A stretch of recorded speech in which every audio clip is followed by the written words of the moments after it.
Ladies and gentlemen, welcome to the Ariel Helwani Show! Back in your life on this Monday, February 24th, 2025. Hello again, everyone. I sure hope you're doing well. Welcome back to the program. Hope you had a lovely weekend. I am in a great mood today. Why? Because it feels like we're turning the corner here, my friends. I've determined that I hate the winter. I hate the cold weather. I hate the winter. And it feels like spring is hitting the air here in New York City. Now, sometimes we get it a little early, and this is probably the case right now, but I'll take it. A lot warmer. It's like 11 degrees outside. That's Celsius, by the way. Look it up. I think that's like 50-something, 55, 54, 53, something like that. Anyway, you just feel better. You're happier. It's a great time in New York City as well. Big fight this Saturday at the Barclays Center in Brooklyn. It's the return of Tank Davis going up against Lamont Roach. Always great when there's a big fight in town. Barclays seems to get him more than MSG, but nevertheless, it's always great. You know, we're partial to MSG, the world's most famous arena. We have so much to discuss. Golly, we have a lot to discuss. Since we said goodbye, and there have been a litany of shows that have happened on this channel, and I've been on them, and the other guys were commenting, but think about how much has changed in the world of MMA in particular since we said goodbye from this chair on Wednesday. On Wednesday evening, I'm getting ready to go to bed. I've got my jammies on. I've got my little hat with the thing here. I've got my warm milk. I've got my cookies. I'm ready to go to sleep. And there's Dana White screwing it all up, dropping an atomic bomb of news. We found out that there's a new London main event. We found out what the main event for 314, and really not just the main event, the co-main event, the tri-main event, the whole freaking card. We got the whole Miami card in one fell swoop. We found out about the main and co-main for 315 in Montreal. And, oh, by the way, we found out that the featherweight champion is technically not the featherweight champion anymore. That was a lot to digest in the span of 5 minutes. That was on Wednesday night. And we reacted to it, and there's still more reaction that needs to be had because some new things have happened since then. That was on Saturday night post-fight. And, of course, on Saturday during the day, we had the tremendous card out in Riyadh. The super card to end all super cards, highlighted by the rematch between Artur Beterbiev and Dmitry Bivol. Hope you enjoyed that. Great job on the watch party and the post show here on the channel. If you missed any of that, go back and check it out after this program, of course, because we're live right now. We're live, and there's a lot to dissect and digest as far as that card is concerned. And then it rolled right into, as the main event of the Riyadh card was concluding. I believe that's right when Austin Vanderford was winning his UFC debut. It almost rolled right into it. And so if you are one of those, you could have been sitting at home from 11:30 a.m. Eastern to midnight Eastern watching 12 straight hours of fighting. Half the time boxing, half the time MMA. And the UFC card was fantastic. It ended on a bit of a sour note, and we shall discuss that at length on today's program. But all in all, what a crowd. What a card, what fights, what performances, what stoppages in Seattle. So much, much, much to discuss.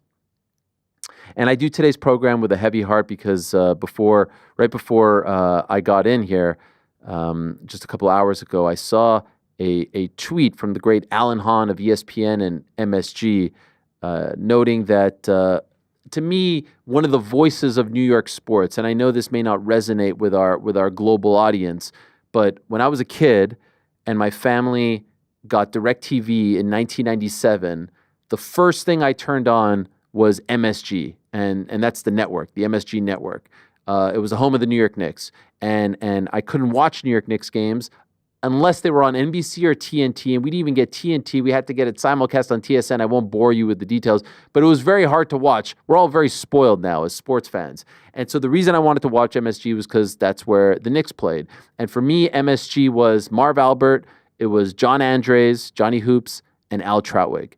And they were incredible. And so for those 90s Knicks and Rangers, and then going into the 2000s, Al Trautwig was the host. Pre-game, halftime, post-game. This is when I was really falling in love with broadcasting. And we found out this morning that he passed away at the age of 68. Very young. He had been battling cancer. No specific reason given, but just a few months ago he was talking about that. This is Al Trautwig on the right side of your screen with Walt Clyde Frazier. I've talked about how much Clyde means to me and how much I love everything about this.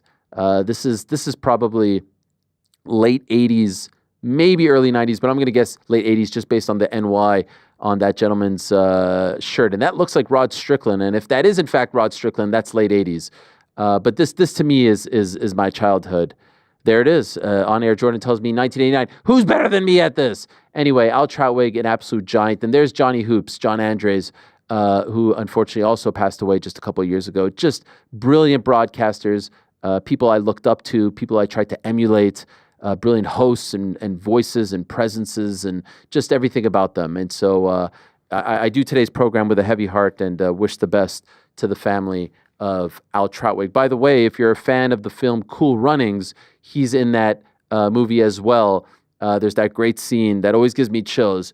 Where did these guys come from? And they all say, Jamaica. It's him and another individual doing the commentary for the bobsled, which of course is about the 1988 Olympics and the Jamaican bobsled team. So much love and our condolences to the family of Al Trautwig. And wouldn't you know it, today on the program, we have another broadcasting giant, Jim Lampley, in studio. And I know we've had him on a couple of times over the past year or so, ever since he started working with ppv.com. But to me, like, the fact that Jim Lampley has become a somewhat regular on the show, he was on just a few weeks ago prior to the Benavidez-Morel fight, sort of blows my mind. I mean, this guy is larger than life. From HBO Boxing, of course, but also ABC, HBO Wimbledon telecasts, NBC, CBS, all the stuff that he's done over the course of his Hall of Fame boxing broadcaster, Hall of Fame Olympic broadcaster, sports broadcaster. He'll be joining us in studio to talk about a whole host of things, including his new book that comes out on the 15th of April entitled It Happened. I can't wait to have him in studio, and what a day. Perhaps he has some thoughts, some memories to share on the late, great Al Trautwig. So that will happen at 2 o'clock. At 3 o'clock, we'll be joined by Michael Chandler to talk about his fight against Paddy Pimblett. That's the 5-round co-main event for the Miami card on the 12th of April, UFC 314.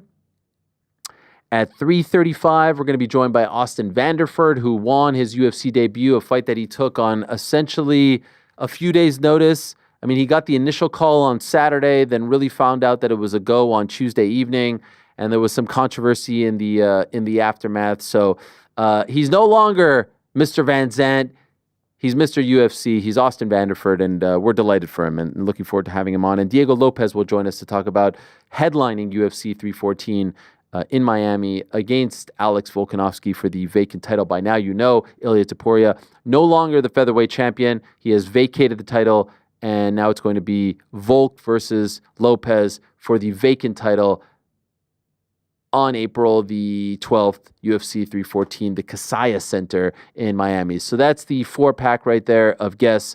And love today's show. And we have a lot to discuss, not only on today's show, but this week is going to be a great week of programs for all of you. So let us get into it. Now, of course, to me, the big story to lead off with is what transpired on Saturday night in the main event of UFC Seattle. It was Henry Cejudo against Song Yadong in a fight that was important in the bantamweight division. Cejudo on his, the last chapter, the last legs of his career, looking to pick up a win over a guy who is still in the sort of up-and-coming phase. We're still not quite sure how good Song Yadong could be and what his ceiling is. And it was turning out to be a very good fight. Unfortunately, around 1:15 left in the third round, there was an eye poke, which seemed to very much affect Henry Cejudo's vision. There it is right there. Might have been 2 fingers to the eye. To the left eye of Henry Cejudo. He took the full 5 minutes, which he was very much allowed to do so, and the fight resumed after the full 5 minutes, and he was very bothered. And you always feel for the fighter because the referee will come up and be like, "You good? You good?" And he's like, "No, I want to take the 5 minutes." The crowd starts getting on you. There's booing. There's angst. There's all this stuff. But in the end, the fight resumed. As the third round ends, Henry tells the referee, Jason Herzog, I can't see, goes to the corner and tells his coaches, head coach Eddie Cha and others, multiple times, I can't see, I can't see, I can't see, I can't freaking see. It's all blurry. They bring in the doctor. The referee makes the call. We're going to start the fourth round just so that we could go to the scorecards at this point because more than half of the fight has now been completed, and they go to the scorecards. And in the end, Song Yadong gets the win because they go to the scorecards, and the judges at that point, 3 rounds in, 3 completed rounds in, scored it in favor of Song Yadong. This is a tough pill to swallow if you're Henry Cejudo. I feel for him. And he has shown us in the aftermath the damage that was done to his left eyeball. It's gnarly stuff. He was bleeding in the immediate aftermath when he was sitting on the stool. And then even on Sunday, he posted on his social media that, the eye is pretty banged up, his face pretty banged up. And there's a ton of blood around the eyeball. I think we have some footage of this. It's a gnarly sight. He wasn't faking. He wasn't playing the game. He wasn't doing veteran tactics or anything like that. That's gnarly stuff. Now, here's my take on how it all went down and perhaps how it should have gone down. I believe unequivocally a point should have been taken away. A point should have been taken away because that was an unintentional foul, but it was a foul nonetheless. In the second round, there was an unintentional low blow. I have said time and again that the first warning needs to be in the locker room. The first time an actual foul transpires in a 3 or 5 round fight, points need to be taken away. That is the only way in which you will stop fighters from committing fouls, unintentionally or intentionally. Now, I'm sure no one wants, the idea of an unintentional foul is kind of crazy because more often than not, unless you're looking for a way out, unless you're a dirty fighter, you're not trying to foul your opponent, especially if you're up, especially if you're looking pretty damn good. But still, you equate it to the game of football, American football. No one's trying to go offsides. No one's trying to get a face mask. More often than not, you're not trying to hold on to your opponent and commit a foul. It's just all in the flow of the game. Things happen, but there are repercussions. In basketball, you're not trying to goaltend, but there are repercussions. You're not trying to travel, but there are repercussions. There have to be repercussions. And so this way of officiating where it's like, oh, we don't want to affect the fight. Well, you're not affecting the fight. You didn't commit the foul, referee. The fighter committed the foul. Song Yadong is not a dirty fighter, but there was a foul that was committed. And sometimes you'll have a foul committed and the fight will resume and we'll go back in retrospect on shows like these and say, you know what, in retrospect, for that low blow or for that eye poke, a foul should have, it was a foul and a point should have been taken away. But the fight played out and it's impossible to know how much it affected the guy. The guy committed to the idea of continuing to fight and so be it. But in this case, we have the benefit of hindsight, which is that the foul was so severe that it ultimately ended the fight. Now, here's where it gets a little bit kooky. Had Henry Cejudo said in the moment, during that 5-minute break, that he could not continue, it would have been a no contest. Why a no contest and not a DQ? Because, and again, this is another weird gray area in the sport of officiating for mixed martial arts. If the referee determines that the foul was not intentional, it's a no contest. If they determine that the fighter did it on purpose, it's a DQ, meaning Cejudo wins via DQ and Song is DQ'd. How a referee can determine what's intentional and what's not intentional, I have no idea. I really have no idea. Like, if putting your hands out like this isn't intentional, I don't know. Now, I'm not advocating right now for it to have been a DQ. I do believe that was kind of in the flow of the fight, but still, it's still a little bit of a wacky gray area. And so it's in the flow of the fight, and it severely injured Henry to the point where a minute later he couldn't fight. That to me is textbook. Point should be taken away. If the foul is so severe that the fighter cannot see and eventually cannot fight, how is that not worthy of a point being taken away? In the end, a point wasn't taken away. There were a couple of strong warnings. There was references to the second round where the blow happened. It's like, hey man, you can't do that anymore. Henry takes the 5 minutes, as he should have. The fight resumes, a minute and 15 or so left. he's just dancing around. He's not throwing anything, and it's clear that he's bothered. He's getting booed, all this stuff. Not his fault. He didn't do anything wrong. He goes to the corner, and he tells his corner he can't see. But at that point, because he chose to resume the fight, the no contest DQ discussion is no longer a factor because the fight has now resumed. So what they have to go to are the scorecards. And when you go to the scorecards, you will see, and we have the scorecards, Song, according to the judges, wins the fight. Look at it right here. Mike Bell, 29-28.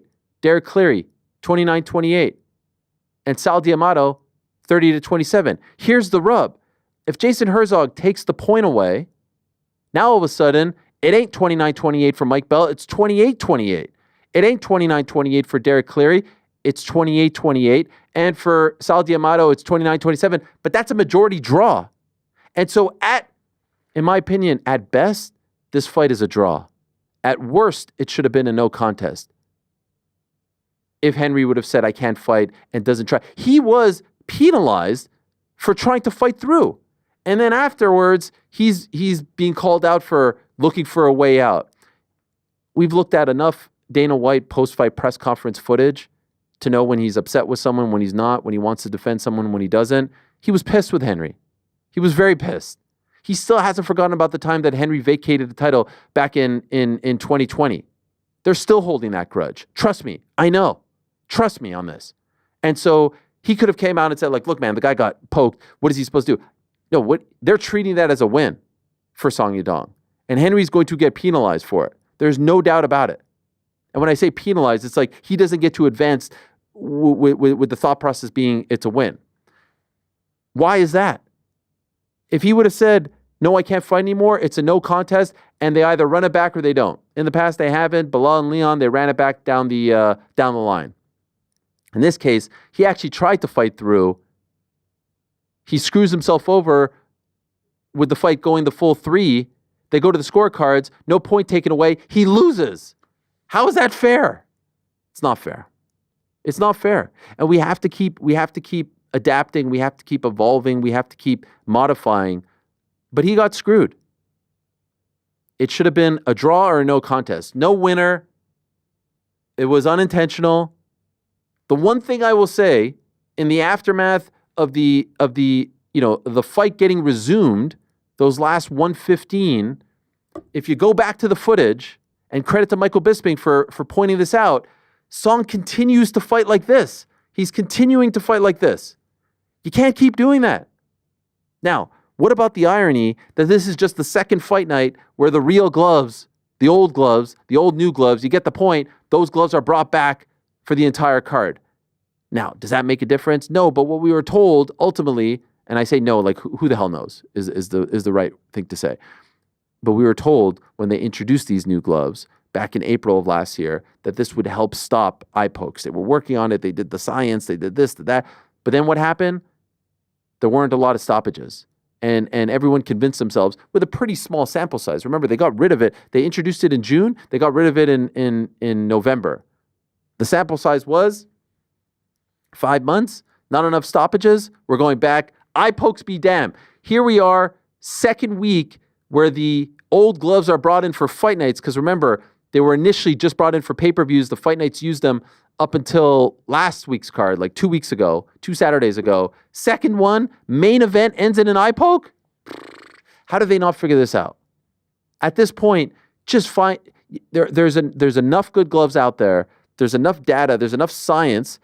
There are enough people that are trying to create rounded gloves. We've talked about this ad nauseum at this point. All these years, how many times? The gloves are too stiff. You have fingerless gloves. Fighters are always going to have you're supposed to be like this. Who's fighting like this? Who's measuring distance like this? Who's trying to do this? No one. Everyone's going like this. And this is going to continue to happen. Spoiler alert, this will happen time and time and time and again. This is not the last time. This ain't the first time. It will continue to happen. And it sucks.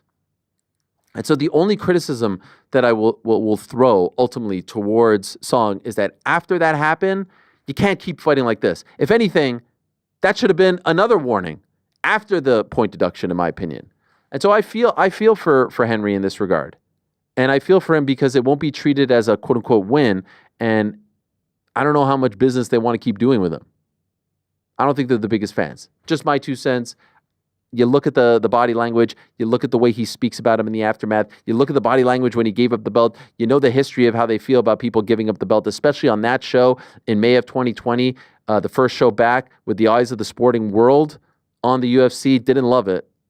And all the things that were said afterwards, tough pill to swallow. Tough pill to swallow if you're Henry Cejudo. Unfortunately, it's a tough pill for him because he feels the pressure of everyone being like, come on, man, keep fighting, keep fighting. The guy can't see. You can't go in there and not be able to see against someone like Song Yadong. And ultimately, the most fair thing, in addition to it being a draw and a no contest, is to run it back, but it doesn't seem as though they're going to run it back, at least based on what Dana White said afterwards. Last night on social media, they were going back and forth, the two of them, and they both want to run it back. Here's Henry saying, run it back. Dana White, Song, you told me you wanted a rematch. Your face at the end says it all. You know you didn't defeat me. Learn how to close your fists and sign the damn contract. Well, there isn't a contract, but we get the point. Here's Song, bro, of course.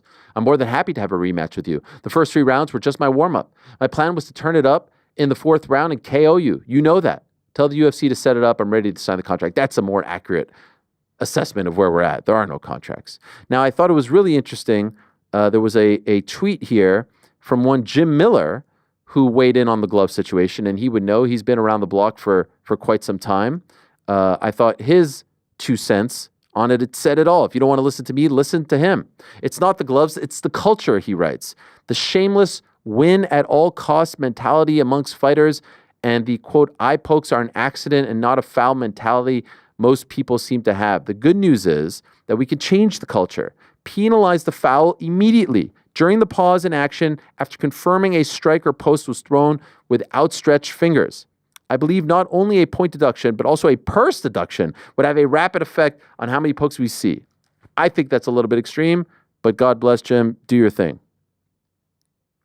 I've come to these conclusions after being taped into those gloves 45 times, totaling over 7 hours inside the octagon, landing over 1,200 significant strikes, none of which were thrown with extended fingers, and I also slept at a Holiday Inn Express a few times.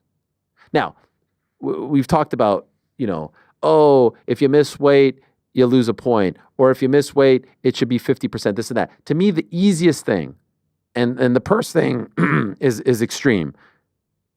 You commit a foul like this, whether it's a eye poke or a low blow, it's a point deduction. That's it. Way more often are you given a warning and then a super strong warning and then a super duper strong warning than you are given an outright eye poke. And more often than not, for whatever weird reason, a point deduction for an eye poke. More often than not, if in fact you are deducted a point, after the first infraction, it's like a whoa, that was a little quick. Why? It's a 15-minute fight or a 25-minute fight. Warn the dudes in the locker room, you can't fight like this, and if you do that, we're going to have to take a point away. Sorry. And if they just did that, this would have ended in a draw. And that would have been the most fair thing. It's tough. And I feel for a guy who's at the very end of his career, and who knows how many he has left, and who knows what the damage is going to be as far as this is concerned, and now he has to sit on an L. And really, like in 5 years, no one remembers the circumstances. They just see it as an L. So now it's like, oh, Henry's on a losing streak. Well, not really. And who knows? Maybe he would have gotten knocked out in the 4th round if none of this happened. And certainly Song, in my opinion, if everything was fair and equal, he's up in that fight. I don't know about 30-27, but he's up 29-28. So maybe he wins a decision. But just for it to end like that is a tough one. Overall, like I said, a fantastic night of fights. Anthony Hernandez afterwards spoke about, being on antibiotics as of Friday night. Very hard weight cut, injured ribs, and he was able to beat Brendan Allen. Good for him in a rematch. Fluffy continues to climb the ranks, now 14-2. Rob Font was in a tough spot. You go from being scheduled to fight Dominic Cruz in his retirement fight to John Matsumoto. relatively unknown. Close fight. A lot of people thought John won. I could see that. Rob gets the split decision win. Speaking of Brazilians named John, what about John Silva? What about the Fighting Nerds? They have become, in my opinion, the best faction in all of combat sports. And when I say faction, I mean team, unit. And I know that's a term that's from pro wrestling, but the point is they feel like a true blue faction, a unit. They have a gimmick, they have a squad, they have a logo, they have a name. This guy is absolutely amazing. Energy, fun, finishes fights, promotes them. What a character. Vicious. He wins via first round TKO. They've got the glasses at the ready, and afterwards called out Bryce Mitchell. Bryce Mitchell, by the way, was scheduled to compete against Israel's Eli Barzilai in a karate combat fight pit grappling match on Friday in Denver. That's now out the window. He announced earlier today that he's out of the fight because he's got a big UFC fight on the horizon, and he wants to focus on that. I mean, the event is in literally 4 days from now. Bit of a bad look, if you ask me. I mean, just do the grappling match. It's 10 minutes long, and then you can move on. I was very surprised when they announced it, though, that the UFC would allow this to happen with all the attention on him, with the way it's booked. It's a guy who just said all these things about Jews and Hitler, fighting a proud Israeli fighter, an up-and-comer, fighting in LFA. I was like, why is the UFC allowing this? Or not so much why. Historically, they don't usually allow these sorts of things. And here we go. The plug has been pulled. The real reason, I don't know. The reason that he's saying is he wants to focus on his upcoming fight. All right. Alonzo Menefield beat Julius Walker via split decision. Iwan Kuchilaba had a great post-fight interview, had a great win as well. A first-round triangle choke. Melquizael Costa is a fascinating individual as well, and with an amazing backstory, and he got a big first-round win over Andre Fili. Some other results the whole freaking prelims were unbelievable. Ricky Simone with a freaking a right hand from hell, just an absolute cannon of a right hand against Javid Basharat. I mentioned Austin Vanderford, and we'll talk more about him. Modestus Bukauskas with a big win as well. I mean, it was just an amazing string of finishes and fights. Does anyone in the back disagree with my assessment on how the Cejudo Song fight was handled and ultimately ended? Does anyone vehemently agree? And by the way, another big night for the UFC back in Seattle for the first time in over a decade, a $3.8 million gate, another North American fight night record, and a sellout of 18,000 plus people at the Climate Pledge Arena, the home of the Seattle Kraken. So another huge night for them. Anyone disagree? No, I don't disagree. I just think it's interesting what you mentioned about Dana, because I thought that was so blatantly obvious when you're watching this press conference. And I guess my question to you would be, because you brought it up as well, like how differently does this go if he is a fan, if he's on good terms with Henry Cejudo?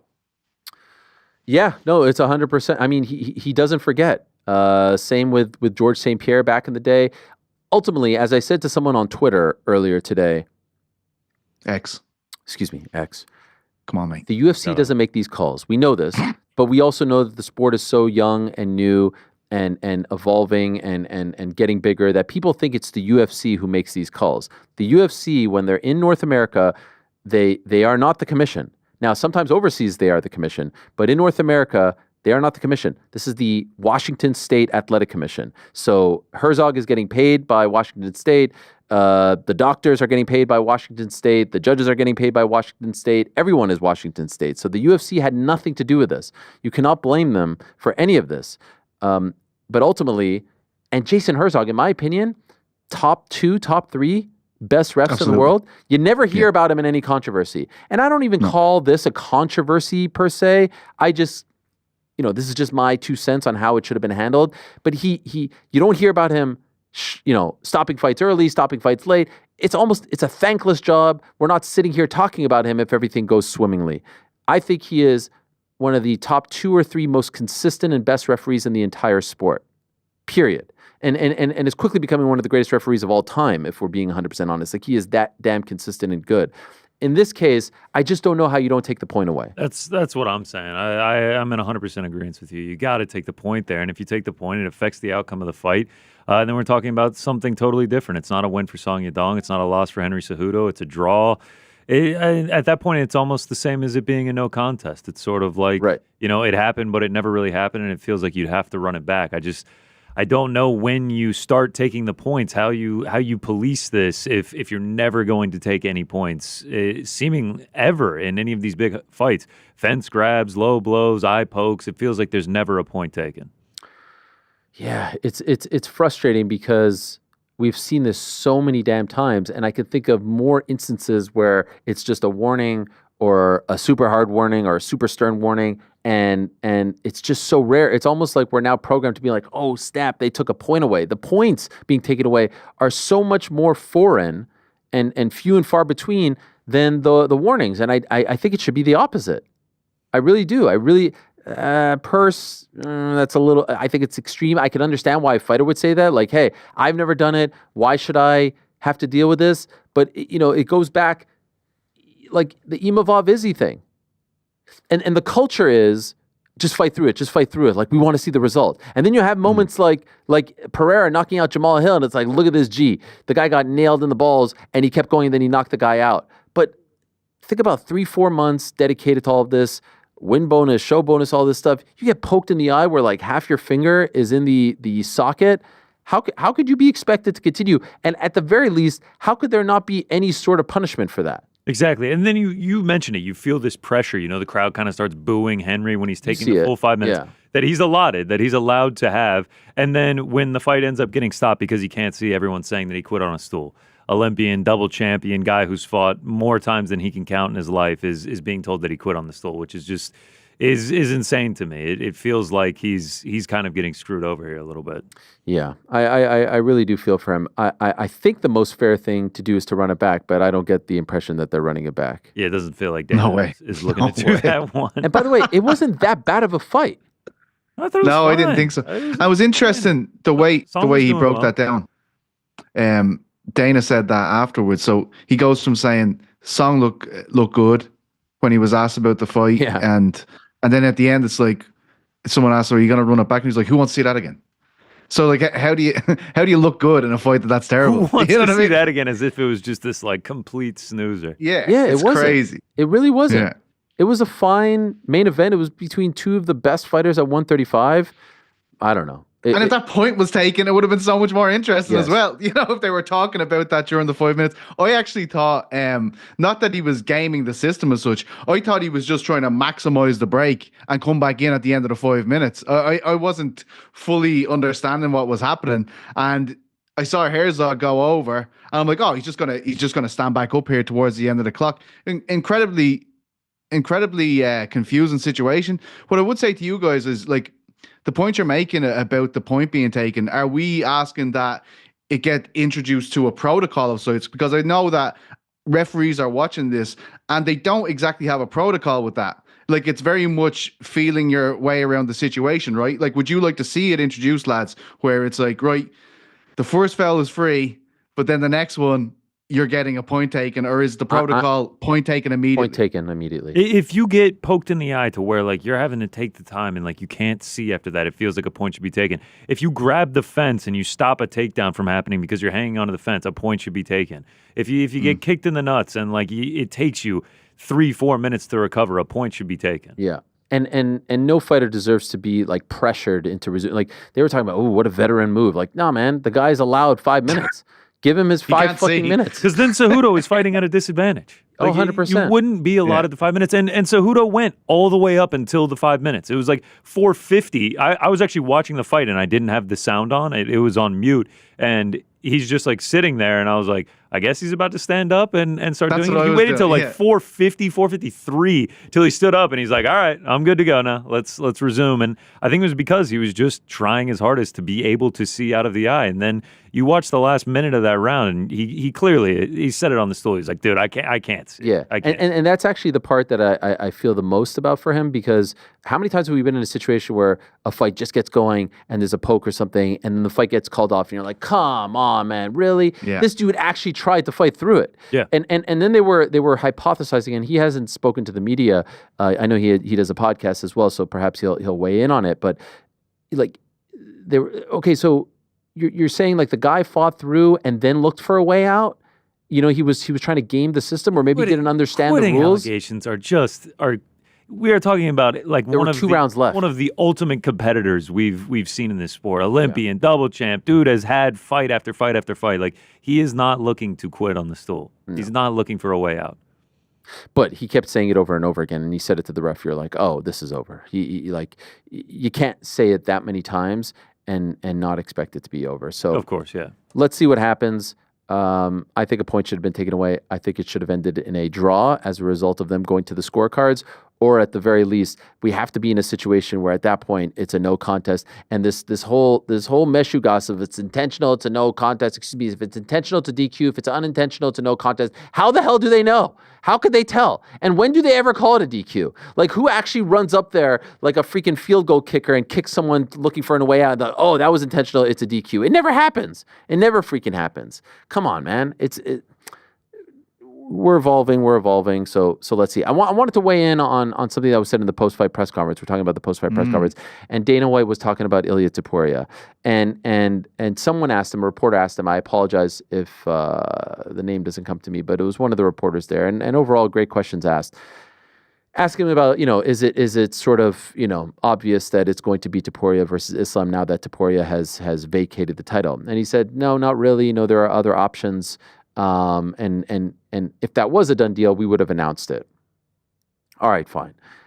My reaction to this is twofold. Number one, do we really believe that Ilia Topuria willingly gave up his title without the firm guarantee that his next fight would be for the belt? I have a hard time believing that. He seems like a very smart, savvy guy. He seems like a guy who is very, very understanding of the business, the fight game. He's got great management by his side who have been there, done that. First round management, the Cowie brothers. Do you really think that he said, you know what, you guys could fight for my belt. I'm going to be beltless. I'm no longer going to have the perks of being a champion or fighting for a belt. You guys could go and let me know. Let me know who you're going to book me against next. I have a hard time believing that. And so that's one. Two, I still think it's a little bit strange that they didn't keep the belt on him, but ultimately, if he told them, I have no interest in going back to 45, I can't make that weight anymore, and they really needed a main event for Miami, we all hate interim title fights.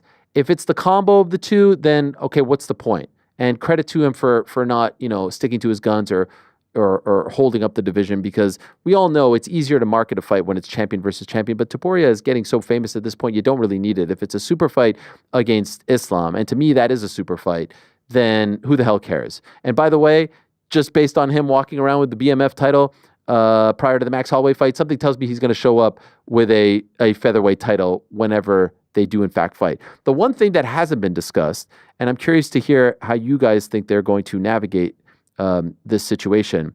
What do you do with Charles Oliveira? Because it seems like they kind of promised Charles after the Arman situation that he would be next. Is Ilia going to leapfrog Charles, or are they going to do Charles versus Islam? And that means, let's say the earliest they do that is June. Is the winner of that fight coming back later in the year? Maybe, but they're not exactly the most active fighters of all time. Is Ilia going to sit out a whole year plus in the prime of his career as he's getting super duper famous and popular to fight the winner of that fight? And if you're Charles, now you're getting leapfrogged twice because you got cut, and then they went with Volk, and then you didn't get the fight. And now again, you think that you're going to be next after Islam fights Arman, and then it's obviously Islam versus Moicano, and then you get leapfrogged again.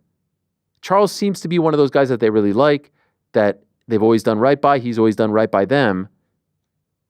I feel like we've kind of forgotten about Charles in all of this. Now, I will say the fight that is infinitely more interesting to me is Islam versus Ilia. Obviously, it's fresh, it's fun, it's mammoth, it's a true super fight. It is International Fight Week worthy, if anything has ever been International Fight Week worthy. But just like they stayed true to the promise to Manon Fiorot, and I'm happy they did, even though there's the bigger fight waiting in the wings with Zhang Wei Li, I'm just curious how they're going to navigate this one. Pete, do you have any ideas? I don't have a clue.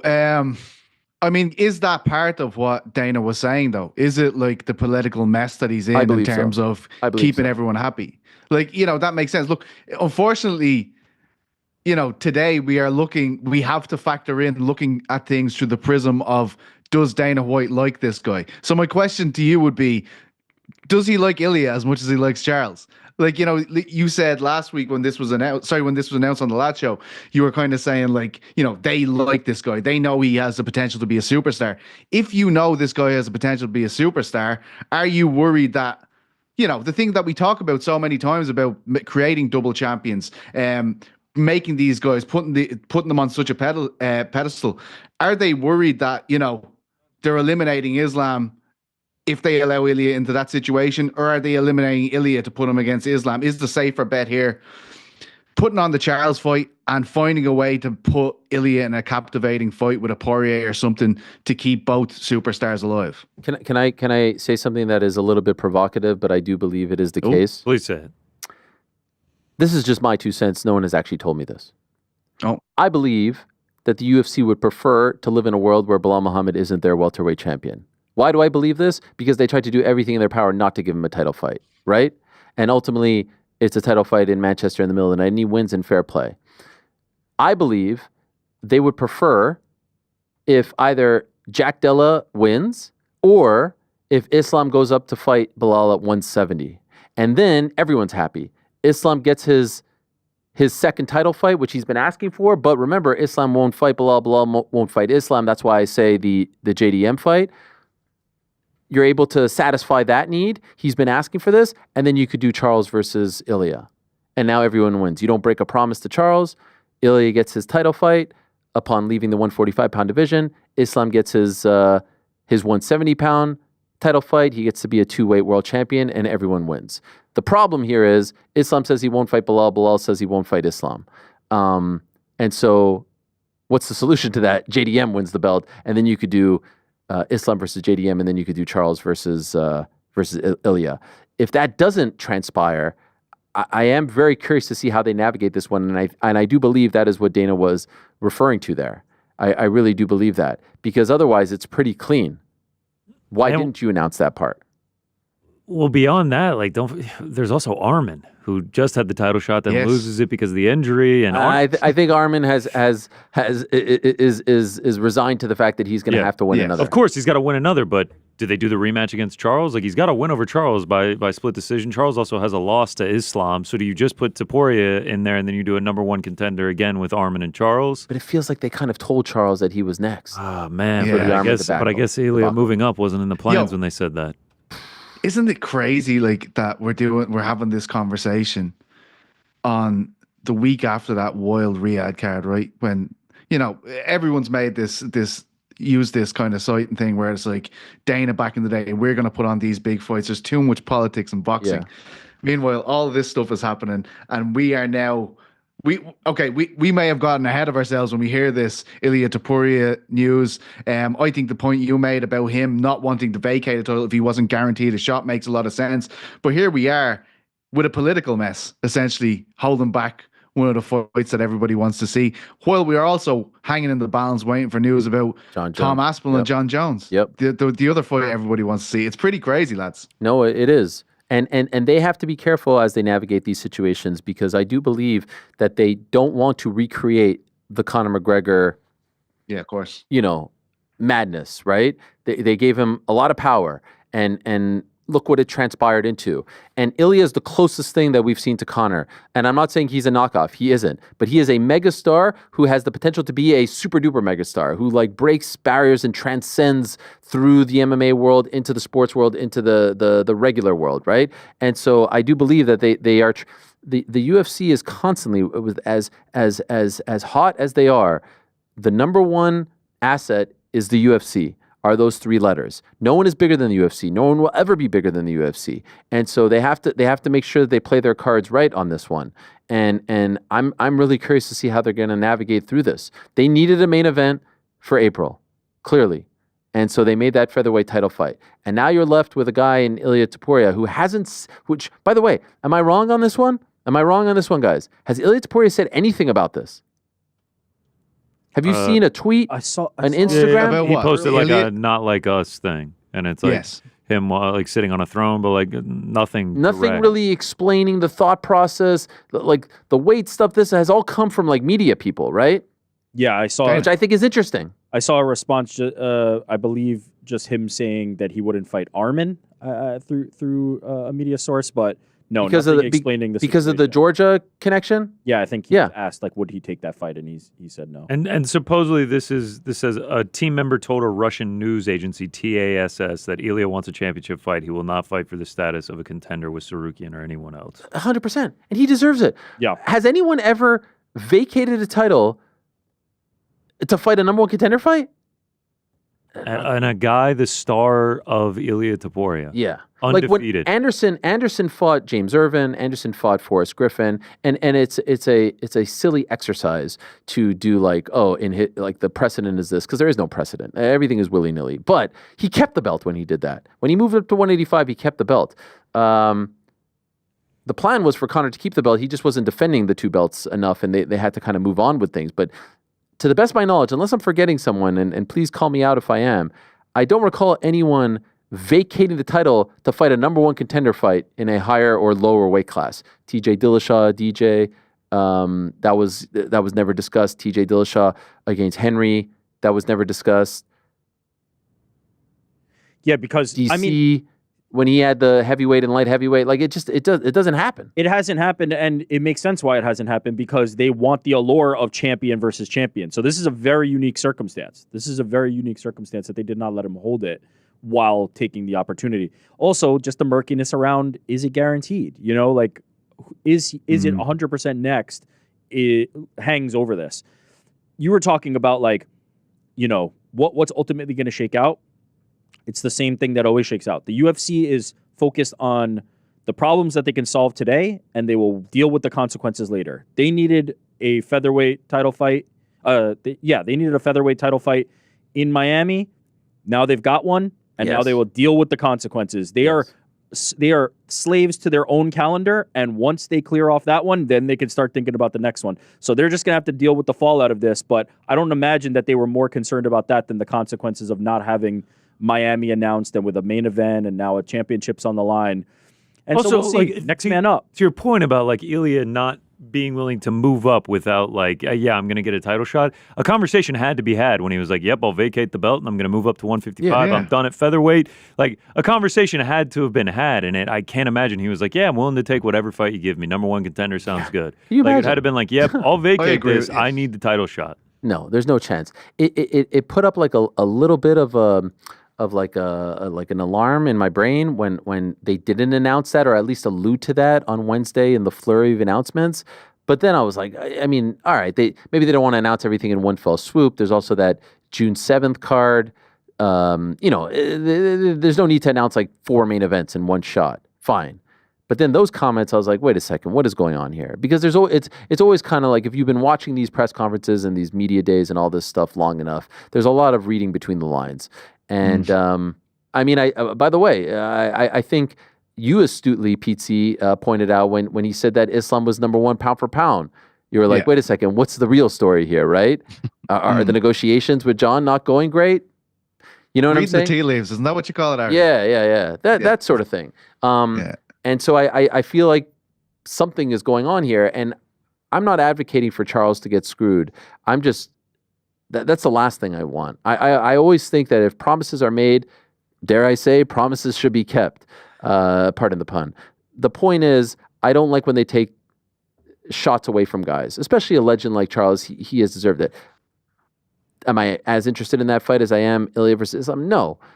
But then the question is, are you really going to keep Ilya on the sidelines for over a That's year? a risk. That is a risk too. For over a if year. they're kind of if they're looking at this like we have this fight whenever we want it, that's just not how the fight game works ever, right? Like as soon as you start making plans, things will get messed up.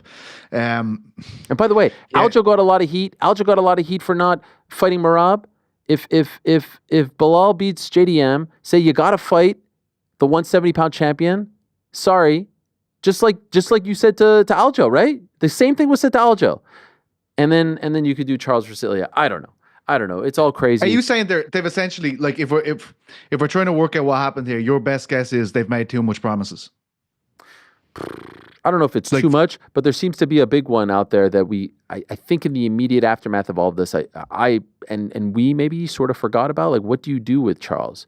Charles fighting Arman again doesn't necessarily seem to be fair to Charles. If they didn't promise him, then that fight certainly makes a lot of sense. By the way, not only that, but he stepped in on short notice when the opportunity arose, and then he got that unfortunate cut. So there was another title opportunity on the table, and then on the heels of that, he took a fight with Arman. Yeah. So, I agree with you. Like, Charles is kind of getting the short end of the stick here. At the same time, the UFC has to do what they have to do. I don't think there are any promises anymore. To the point that if we're even speculating whether Ilia Topuria has an assurance of fighting for that belt, that tells you everything you need to know. It should be written in stone. It should be locked up. It should be guaranteed. The fact that we're even having a conversation about it tells me that there are no promises in this modern UFC. This schedule is too aggressive. We need to fill these pay-per-views. We need champions being active. And if you're not ready, it's going to be the next person. And they've shown that. Oh, yeah. And by the way, one last point on this idea that, like Diego said this in an interview, that they don't like champions keeping belts. I've heard the same. And it's to the point you just mentioned. Too many shows, not enough champions, right? And so someone holding up a division, it's just impossible for them to defend those two titles actively. And so he refuted that. And I think that's maybe the PC thing to say. But ultimately, they don't want that. They don't want it because they need those title fights. Well, vacating a title used to be a significant event. Yeah. Think of how many times we've seen it in modern now, right? Jamal Hill got the belt, vacated. Yuri Prohaska got the belt, vacated. It's if you can't be an active champion to defend our belt on pay-per-view, we will ask you to vacate. And so if Ilia Topuria cannot be the one to fill that main event in Miami to defend the featherweight title, next man up. The Volk and Diego step into that spot, and now we have to deal with the fallout. But they're living in the now at all times as the modern UFC. Like the great Sean Carter once said, on to the next one, on to the next one. Yeah. Exactly. Quick thoughts on Riyadh. Dmitry Bivol beats Artur Beterbiev. I thought he won the first fight in October. I thought he won the second fight as well. I thought the second fight was more entertaining than the first fight. And that's saying a lot because the first fight was fantastic. But these two guys are magic. You say Gotti Ward. Gotti Ward is just legendary pairing, but there's certain guys who are just great all the time. In MMA we had Faber Cruz. They just always produce great fights. These two guys produce great fights. That being said, give me Benavidez next. We saw these guys go for 24 rounds in the span of 4 months. I don't mind Beterbiev taking some time off and fighting the winner of Bivol versus Benavidez. I don't mind him fighting Morel. He probably doesn't want to fight Morel, but I would love to see Benavidez He didn't get the opportunity at 168 to fight Canelo. I would love to see him get the opportunity to fight Bivol. If they do it for a third time, I certainly won't be mad. But we're fans of Benavidez around these parts, and I would love to see him get that opportunity. I think it would be great. But Bivol, what a fighter. I thought he started off solid, won the first couple rounds. Beterbiev was figuring him out, and then he started boxing beautifully. He was moving. He was never stationary. He was mixing it up, and I thought he won fair and square. He wins via majority decision. That was an absolute classic once again. The second time these two, and we were talking about them for 3, 4, 5 years, and they certainly delivered. And not the kind of fight where we were talking about it and we're like, a little too late. No. The timing was perfect because they were fantastic. What about Joseph Parker?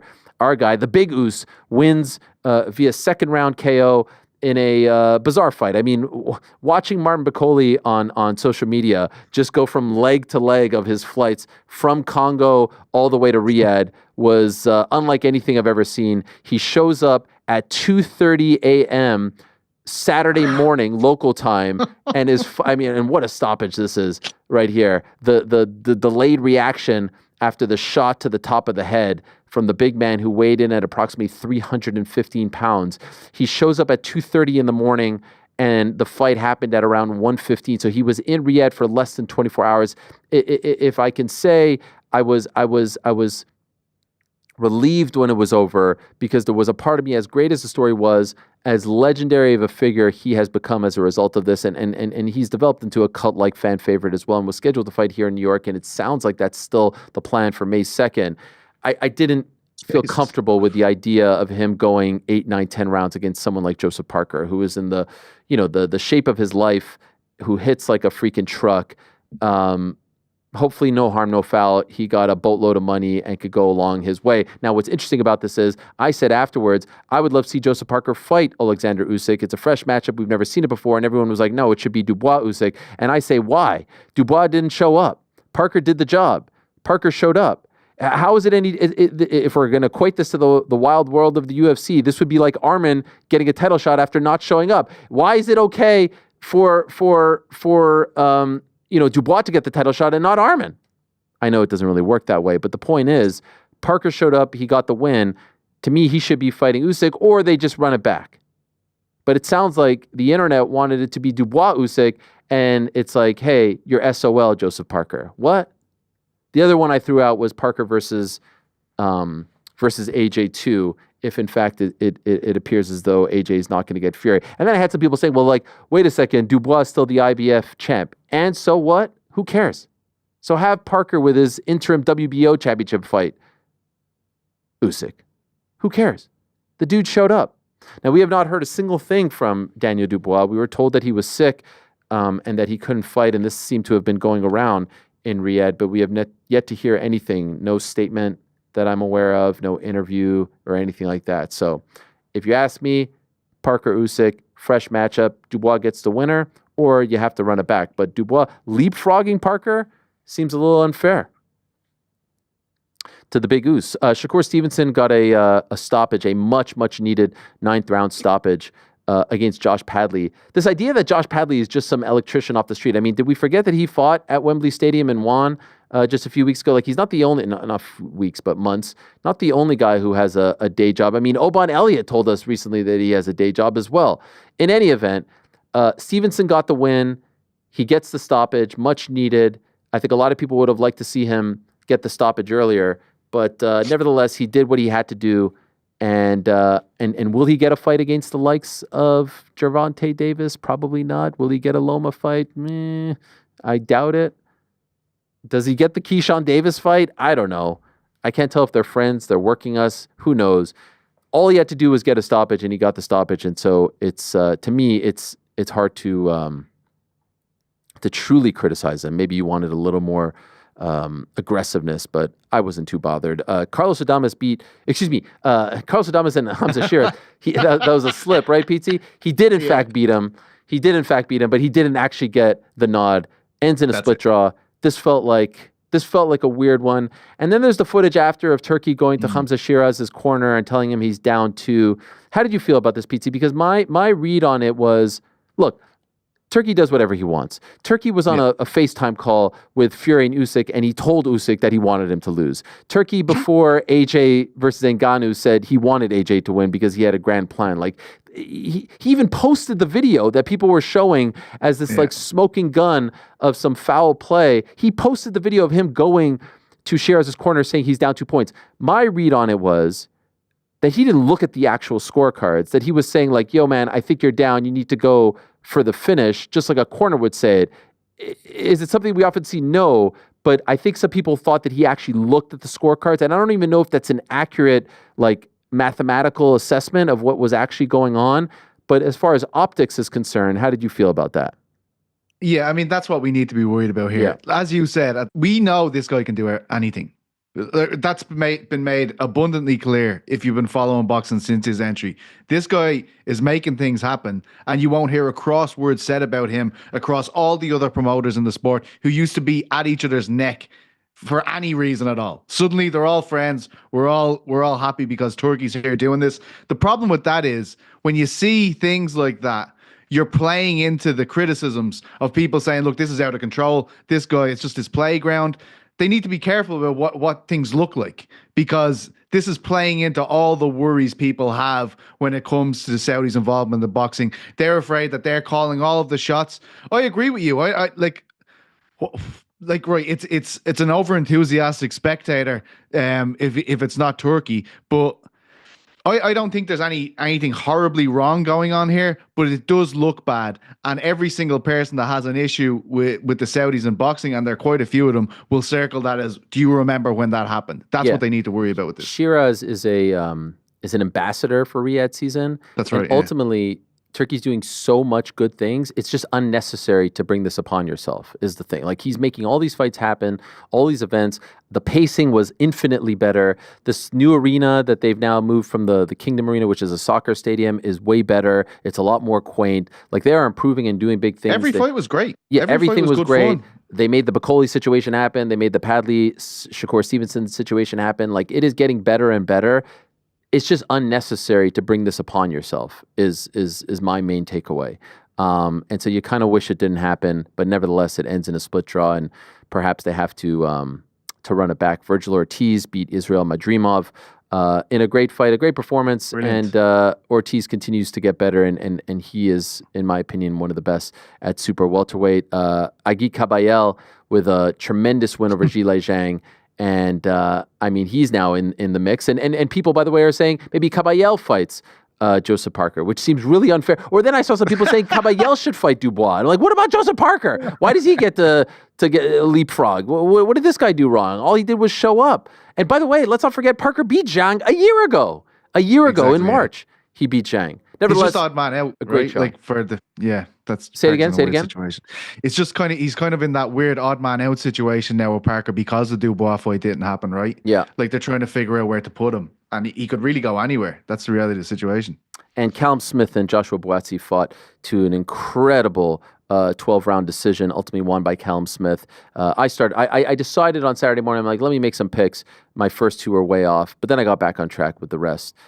So if you watch the card either on DAZN or TNT or Sky or payperview.com, you were in for a treat because it was a great afternoon and then a great night of fights. All right, those are some thoughts on the weekend. Plenty more to come. Back into the show, we'll be joined by the aforementioned Diego Lopes, who gets this vacant title fight on the...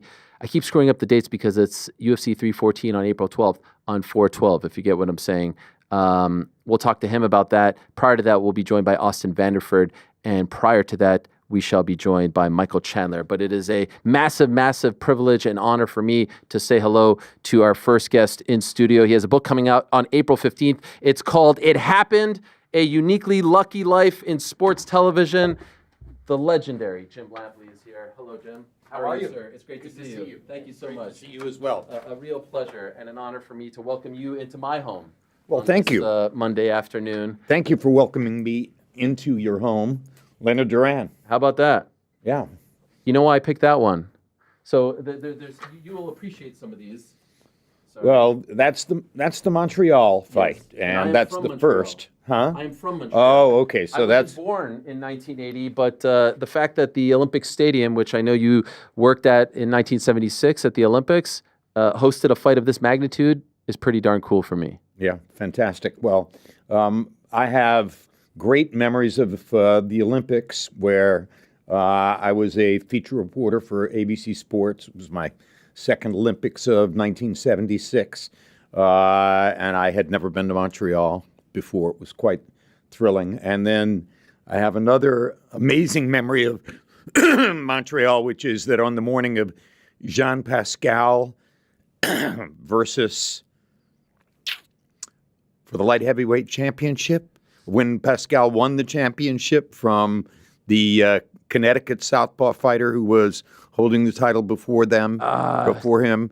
But at any rate, I dislocated my hip in the hotel that morning. You did? Spent the entire day in a hospital getting the ball put back into the socket, wound up going to that arena to call the fight. I was throwing up into a bucket at ringside just before doing the opening on camera. And everything turned out very well. Oh, my gosh. Was that the last time you were in Montreal? Huh? Was that the last time you were in Montreal? No. I've been to Montreal many times since Okay. then. We I'm glad. had quite a number of fights in Montreal when I was working at HBO. For sure. Yeah. Well, it's lovely to have you here. Congratulations on the book, which comes out on the 15th of April. And there it is. There's the title. It Happened, A Uniquely Lucky Life in Sports Television. I can't wait to talk to you about this because I've read the book. I read it over the weekend, and it was. Why are you surprised? Well, I'm thrilled that you did course. that kind of homework and applied yourself that way. I'm very impressed and happy that you read the book. I'm sad that you're impressed because nothing annoys me more when I listen. I love listening to interviews, and when a guest comes on to let's be honest, promote a book, talk about a book, and when the host admits to not reading the book, to me is if I were the guest, I would walk out the door. It's disrespect, but listen, we want to sell the book, and selling the book requires a publicity process. So I accept in advance that there are going to be moments when I'm being interviewed by somebody who has not read the book, okay? Not everybody has time to. It's not a short book. It's 250 pages, right? Something like that. So I'm sitting here saying I honor you, I respect you, and I deeply appreciate that you read my book. What I wanted to say, and thank you for that, was it was almost like, for me, eating like the finest chocolate that you can get from like Switzerland or something, because as someone who adores sports broadcasting and the stories and whatnot, I didn't want it to end. And every chapter, from the Olympic talk to your relationship with your daughter, bringing her along to Atlanta and Barcelona, and then the OJ stuff as well, is like, wow, this is my youth. I'm a 90s kid, right? I'm a 90s teenager, if you will. And so all the stuff I witnessed as a fan, but to be able to read your perspective was a real treat. I want to ask you about some of those things. And in addition to that, this past weekend in Riyadh, but I would be remiss at the top of the show, we mentioned the passing of Al Trautwig, another broadcasting legend. Al Trautwig died? Did you not know that? I was not aware. Oh, I'm sorry. So he was a colleague of mine at ABC Sports.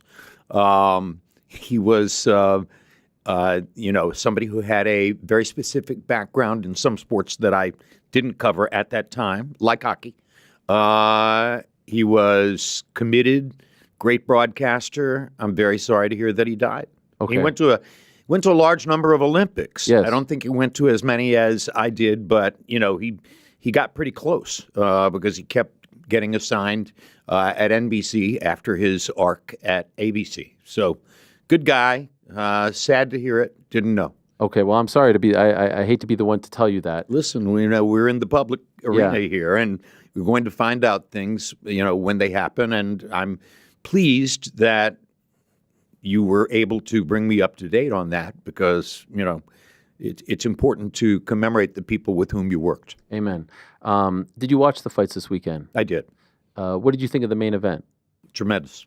Did you think the right man just won? a great main event. And people ask me, does it rise to the level of Gaddy Ward and Barrera Morales in terms of the intensity of the combat? And I say yes, absolutely. It's the same kind of thing because within their weight class, they are virtually equal in ability and they're committed to trying to be the best, both of them.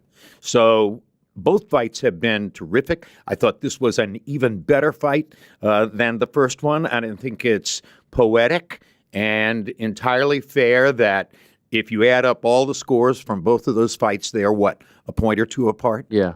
Virtually identical in terms of the aggregate score. So they're great. They showed their greatness. I could watch that fight over and over and thrilled for both of the fighters that they achieved what they achieved. And perhaps we will see it again in the not too distant future. But as I said before you walked in, I would like to see David Benavidez. You were in Las Vegas not too long ago to see his win over David Morrell, working for payperview.com, as you do so well these days. I would like to see a fresh opponent for Bivol, and I would like to see Bivol fight Benavidez, a guy who didn't get his opportunity to fight Canelo at 168, and it seems like that opportunity will never come, get this big opportunity, as opposed to the immediate trilogy. Where do you fall in that regard? Oh, I think, look, it's fair to go to a Benavidez fight rather than, not all trilogies have to take place 1, 2, 3. Right. In consecutive order. And these two guys have given a great deal of themselves and shown their commitment in fighting the two fights that they've fought against each other. If either one of them wants to, divert his attention to another fight and engage in another enterprise, I strongly support that. They need to have the right to govern their careers the way they want to. I was trading observations in a phone call with a very dear friend of mine who's a great screenwriter and an avid and devoted boxing fan. And his comment was, I want to see Benavidez now. Yeah. This is the moment for me to see Bivol against Benavidez, or even better, Biev against Benavidez. Whichever fight can be made and should be made, let's go forward to that one. And I understood his thought process and can certainly identify with that. But if we're going to go to the third fight between Beterbiev and Bivol, I'm ready for that too. I have to say, I was half expecting to see you ringside in Riyadh after Turki Al-Sheikh tweeted out of nowhere just a couple of weeks ago that he would like to invite you to one of these mega cards. And Turkey obviously does not run DAZN, okay? Somebody else runs DAZN. And I 6 years after the last 6 years after the last HBO boxing match, that was a Freudian slip. Yeah. 6 years after the last HBO boxing match, I still have not done blow by blow for anybody else. I'm, doing a form of commentary now in text for ppv.com. But, I really do not know at this moment whether I'll ever call another fight blow by blow.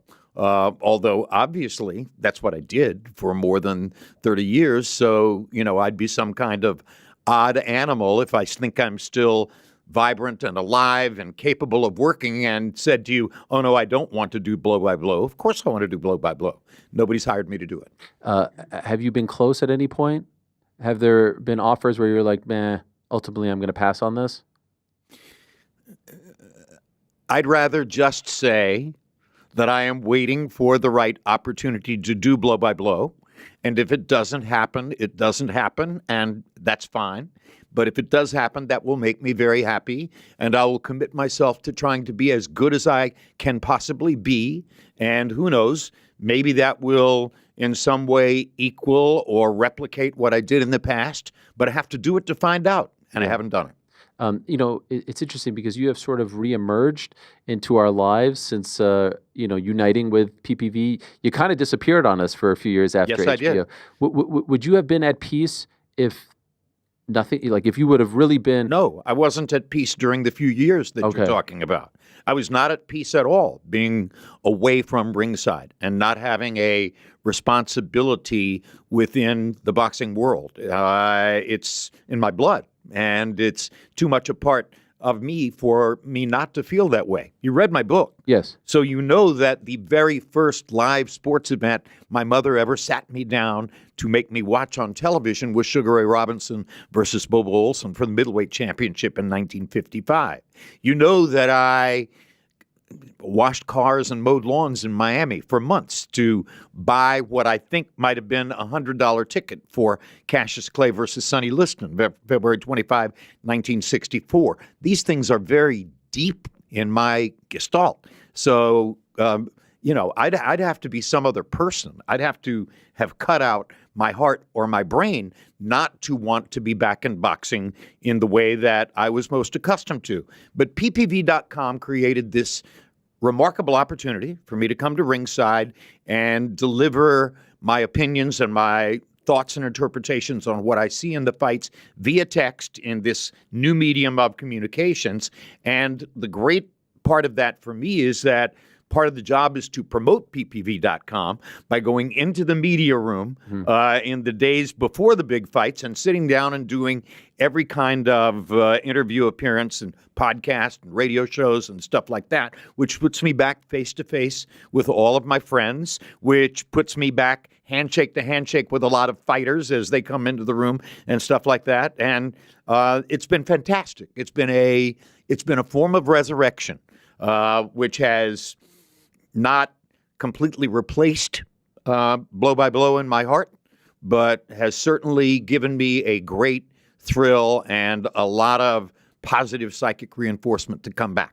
The reason I asked that question earlier was because in the book you talk about, the ups and the downs of the career and moments where you were flying high and then moments where you felt like it was being taken away from you, without giving away too much. And it's not a movie per se. Your career has been very public, but you're riding high at ABC, and then you kind of have to go look for something else. And there are mistakes, and you're open about them, and that's what I love about. Well, the best one, of course, as you know, is that the ABC Sports incoming new department chief executive who assigned me to boxing was doing it to get rid of me. Sure, yeah. He was so certain that my style, my persona, the way that I worked would not fit in the boxing world. He was going to destroy me by assigning me to boxing, while apparently paying no attention to the fact that the network had signed a get-acquainted, look-see contract with a 19-year-old heavyweight from New York whose name was Mike Tyson. So what that man did, and we worked together at several Olympics. I dealt with him face-to-face many more times after he forced me out of ABC Sports. But what he did was to write me a ticket to HBO, which I regard as the most prestigious television network in the history of the industry. So ironies abound. Don't draw any totally firm, concrete conclusions about what's happening to you at the moment that it's happening. Let it play out. See what comes next. And again, he assigned me to boxing to try to get rid of me.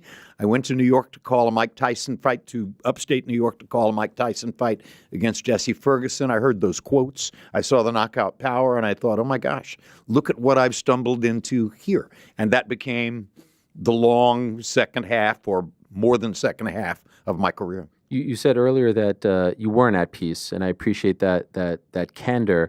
In the book, you talk about sleepless nights and feeling down, and you speak very highly of your agent, who kind of guided you through. I believe Art Kaminsky is his name. Art Kaminsky, guiding you through these trials and tribulations. And so, what I was By wondering the way, I think was, you represented Al Troutwig for a period of time. Oh wow, also. how about that? How about Long that? Island guy, In those nights when you're now back home in Chapel Hill post HBO, how did you get over those nights where you feel like the sport is moving on, the business is moving on, and you can't get a ticket back in? Because when I'm reading this about you in the 90s and 80s and the ups and downs, I'm thinking, how does Al Troutwig in 2019 deal with, not Al Troutwig, Jim Lampley in 2019 deal with all of this? Because you gave us a window into how you dealt with some of this stuff in a very honest way. And so I was wondering how, before you got the pay-per-view opportunity, how you dealt with the whole industry moving on and you're, for lack of a better term, kind of left behind. Well, I went to Chapel Hill to teach. And I had a very specific invitation from the chancellor, who had become a good friend, and from the chair of the communications department. And they told me that I could create my own course and structure the curriculum however I wanted to. And they would go along with whatever I wanted to do. So it was a homecoming. And there's a particular homecoming in Chapel Hill syndrome. Bill Belichick is now the latest example of someone who, he was a little boy in Chapel Hill. And I often say to people, if you spent a significant period of your time in your life in Chapel Hill, North Carolina, you won't offload it. It is not possible. Belichick was a little boy in Chapel Hill. Now he has come back to coach the football program. It's the oldest story in North Carolina, people coming home. So I went home to Chapel Hill to teach. I thought that teaching would be so stimulating or all-consuming for me that I wouldn't miss the boxing, and that was part of the motivation. And eventually, 5 semesters, I didn't love the teaching. I didn't love the way the culture was changing. I didn't love the difference in the way the students saw the concept of truth as opposed to the way I saw the concept of truth. It was better for me to step out of that. And so since that time, I've had to find other things to motivate me to keep going on a positive level day after day. I wrote a book, and now the book is out, and the book is going to require a process. We're involved in it right now, and that process will continue to challenge me and keep me occupied and keep my brain moving while I wait. And I wait to see if somebody wants me to do blow by blow. Back to Riyadh, after that tweet from Turkey, any conversations, any movement on getting you involved in these events? Not directly. Okay. No. What did it feel like to see that? It was intriguing. It was positive because he was saying something nice about me. I haven't met him, and I'm looking forward to meeting him. I expect that at some point I am going to meet His Excellency, but we're still in the process of moving toward that. Okay. Couple more thoughts that I wanted to get regarding this past weekend. Joseph Parker and Martin McCauley. Did you feel comfortable with McCauley landing at 2:30 a.m. and fighting 1 a.m.-ish local time? He was essentially in Riyadh for 24 hours, less than 24 hours by the time he made that walk. Is that safe? Well, it's a two-edged sword. My friends who are boxing fans, all of them said it's the greatest card I've ever seen. Yeah. Never seen so many meaningful, great fights on one card. So, too much of a good thing? I thought it was obviously unfair for them to be fighting at that particular moment in time. Would they want to be on the card, getting that money, being associated with all the other great fighters on the card? Of course they would. And were they going to focus most on what time do I get to the ring? No. That's coincidental or incidental to the whole process. So, yeah, I felt like it was in some ways an injustice to them. But at the end of the day, I firmly believe if you had said to both fighters, all right, you're not going to get into the ring until this time, and a lot of the audience will be gone, and it'll be agonizing waiting to go in, et cetera, et cetera. Do you still want to be on the card? I think the answer would be yes. The one of the few guys who hasn't done business with Turkey at this point is Tank Davis. He's fighting this weekend in Brooklyn. I believe you will be at the card. PPV.com, That's ringside, right. Tank Davis versus Lamont Roach. Yes, I'll be there. How do you feel about the current state of Tank's career? Because there are some big names, the likes of Shakur Stevenson, the likes of Keyshawn Davis, who had a phenomenal performance here in New York about a week or so ago, calling him out. And we continue to get these fights that maybe aren't at the top of the list of fights we want to see him in. I don't think we're going to be criticizing Tank Davis for fighting Lamont Roach when and if he goes forward to fighting these other people that you're talking about. Shakur Stevenson, Keyshawn Davis, Vasily Lomachenko.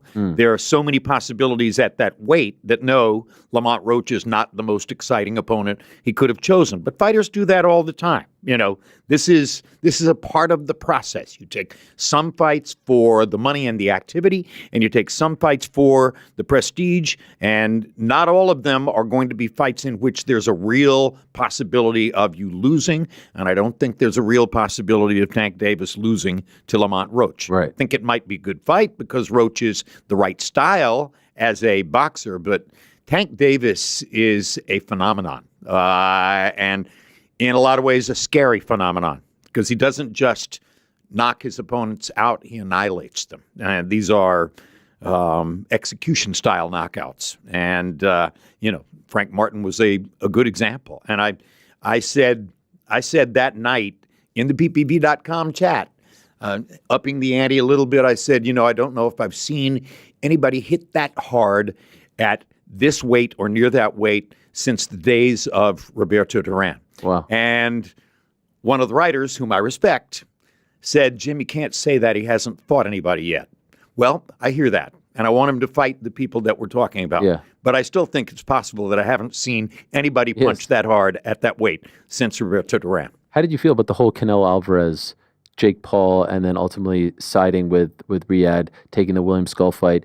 Now, he's going to be fighting in Riyadh on Cinco de Mayo weekend. Historically, he fights either in Vegas or in Mexico, and he's not taking the Paul fight before the big Crawford fight in September. How did you feel about this? I admire and respect Canelo Alvarez. I think that we are friends. We were neighbors in Del Mar, California. I used to bump into his senior trainer, Chepo, at the grocery store and look into the basket and see what Canelo was eating. I, sometimes would see him riding horseback in the equestrian facility at the bottom of the hill when I drove by. So I have a great affinity for Canelo. I would tell him face to face if he asked me, I'm not interested in Jake Paul. Okay. I don't care about anything that happens between you and Jake Paul. Do whatever you want to do about that, but it does not interest or intrigue me, and I don't think it does anything to heighten your reputation. So if he wants to improve his reputation, go fight David Benavidez or any of the other meaningful fighters. Move up to 175 and taste Bivol or Beterbiev. There are a lot of fights out there for Canelo because he's tremendously talented. He's a serious and very well-preserved competitor, and I think he's still right at the very top of the sport. And I have a hunch that he will likely prove that against the smaller Terence Crawford. Although I've curated Crawford's early career at HBO, and I regard myself as the world's biggest Terence Crawford fan, but whether it's 14 pounds or 21 pounds, whatever you want to call it, it's a gap. Who is your favorite fighter of all time? Is there one? My favorite fighter of all time. Yes, there is one. His name is Muhammad Ali. Okay. And, that puts me probably with 67% of the audience, right? But yeah, my first true love affair with a fighter was Cassius Clay. And I was thrilled both by the socio-historical position of Cassius Clay, because I was a Southern boy raised to fight against racism and respect people who did fight against racism and not to listen to all my neighbors in the South who could not pronounce the word Negro correctly, et cetera. It was all very big to me, very big in my heart. So when Cassius Clay came along, taunting the white establishment the way he did, I bonded, identified, and he was my favorite fighter for that before I ever watched the classic movement in the ring and the multi-talented presentation of how he could fight, et cetera, et cetera. So, to this day still, favorite fighter, Muhammad Ali. I love that answer because true or false, on one special evening, I believe you were either hosting or at a Boxing Writers of America dinner. Is it not true that Muhammad Ali essentially babysat your daughter? I would take out essentially. Okay. He babysat my daughter. And she had no idea who he was. I was master of ceremonies for the United States Boxing Writers Association dinner taking place at Trump's Hotel on 42nd Street or 34th Street. 34th Street below Grand Central Station. And it's a long day because Tom Hauser's great biography of Muhammad had just come onto the market, and Muhammad was going to spend the whole day autographing copies of the book in the lobby. And then that night, he was scheduled to be the last speaker at the Boxing Writers Association dinner. I was the MC. So we were in the green room together in the middle of the day, and I had some errands to run in Manhattan. And because I was divorced from her mother and not seeing my eldest daughter, Brooke, all that much, I had brought her to the event, and she was in the green room with me. And now I realized that I had to go out in daytime traffic in the middle of Manhattan to run a whole bunch of errands, and it was going to take me longer to do it if I took Brooke with me. So I looked around the green room and I said, I have to go out and run some errands. Can anybody watch my daughter for me? And Ali instantly said, I'll do it. And as I left that room, I looked back over my shoulder, and he already had a deck of cards out. And I had heard about the card tricks. I'd never seen it. I thought, okay, he's got a plan. This is going to work out okay. I was gone for about an hour and a half. I came back. He was still with her, still doing all of that stuff. And then he had to go back to signing the books and dealing with his other responsibilities. That night, when we were in the middle of the program and the writers who are getting awards are coming up, taking their awards, et cetera, I look out into the audience, and Brooke is sitting at an HBO table, and she did not know all of those people from HBO, hadn't been there all that long. And so I could tell that she looked a little fractious. And Ali was next to me on the dais, and he still had to make a speech at the end of the evening, and he was literally nodding. Okay, I'm not saying he was nodding off, but he was tired and justifiably tired from what he had done. So I motioned Brooke to come up to the dais. She sat down between Ali and me. He went right back to doing the magic tricks, this time with napkins and forks and spoons and the other props that he had available there on the table. And the two of them sat there for the last, I want to say 45 minutes of the dinner, entertaining each other until he stood up and made a great speech. Wow. Terrific speech. And which I couldn't believe at that point, okay? I mean, the Parkinson's was advancing. Yeah. So on the way home, taking her uptown to her mother's apartment in uptown Manhattan, she turned to me in the back of a darkened cab and said, "Dad, who was that guy?" And I said, "Well, Brooke, you'll grow up, you'll read about him, we'll talk about him, you'll know all of that. For right now, I'll leave you with one thing to take to bed tonight, and that is he's the most famous man in the world. And no one can dispute it. There's no logical argument against the idea that he's the most famous man in the world." And she said, "I got babysat by the most famous man in the world." I said, "Yes, absolutely you did." Wow. So 10 years later, she graduates as the valedictorian from the American School of London. Her mother had moved to London. Brooke graduated as valedictorian of 66 graduates at the American School of London. I went to the graduation ceremony. And every student had been asked to supply for the graduation program a couplet of poetry, or a poetry verse or line or something which defined them. And you go through the program and get to the next last page, the valedictorian, Brooke Lampley, float like a butterfly, sting like a bee. So she's now a globally meaningful art dealer with a spectacular resume. And if you were to describe watching her, my wife has done it, if you were to describe her business style, she floats like a butterfly and stings like a bee. So it was a match. And, you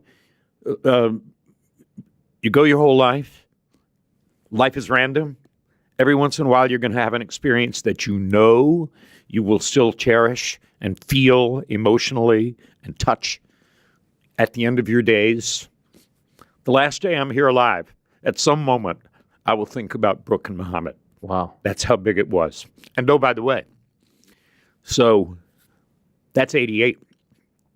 8 years later, she goes with me to the opening ceremony at the Olympics in Atlanta. And she knew everybody at NBC. She's around the broadcast center, et cetera, et cetera. And now we're in the stands and we're waiting for the torch, the lighting of the torch. And athletes bring the torch in and the torch relay, and they're running around the track, hand. And of course, the overwhelming question is, who's going to light the flame? Mm-hmm. Maybe 15, 20 seconds before it happened, Brooke turned to me and said, "Dad, it's Muhammad." I said, "How do you know that?" She said, "Who else could it be? Has to be him." It was Muhammad. Wow. So, again, those are bookends. That's an important part of her life, important part of my life. And, I'm always thrilled with the chance to tell that story. And this is why the book was so much fun to read and such a delight, like a fine piece of chocolate. Why I enjoyed every moment of it, because I'm a father as well. I have 2 boys and a girl, and I struggle sometimes about when to bring them along. And it seemed like whenever you could, you were able to maximize those opportunities. You know, I wasn't great at marriage at that time, and I was divorced for the second time, and I was not spending as much time with her and her little sister as I would have wanted. So I looked for every opportunity, and those were opportunities that she liked and enjoyed and grew from in a big way. I do have to give you a lot of credit. You are, at least from me reading it, you're open about your personal life in that regard. I have tears coming down my face right now. Sure. You know, How difficult was I it can't hide anything. Okay. And I appreciate the emotion that you are not afraid to show, but to speak about marriages, failed marriages, family life in a book, you don't have to do this. How difficult was it for you? It was cleansing. Oh, wow. You know, yeah, it was not always. It would be glib to say easy, but it was not a really difficult psychic challenge because I knew that if I put all these things in the book and if I showed people through the book, yeah, okay, to a certain degree, I do hero worship myself. I mean, I think I had a remarkable career, and a lot of it was luck and circumstance, and some of it was me. But I also made mistakes, and I made mistakes both in my professional life and in my personal life. And if I didn't put those into the book, the story wouldn't be real. So the story's real. I'm very satisfied with that.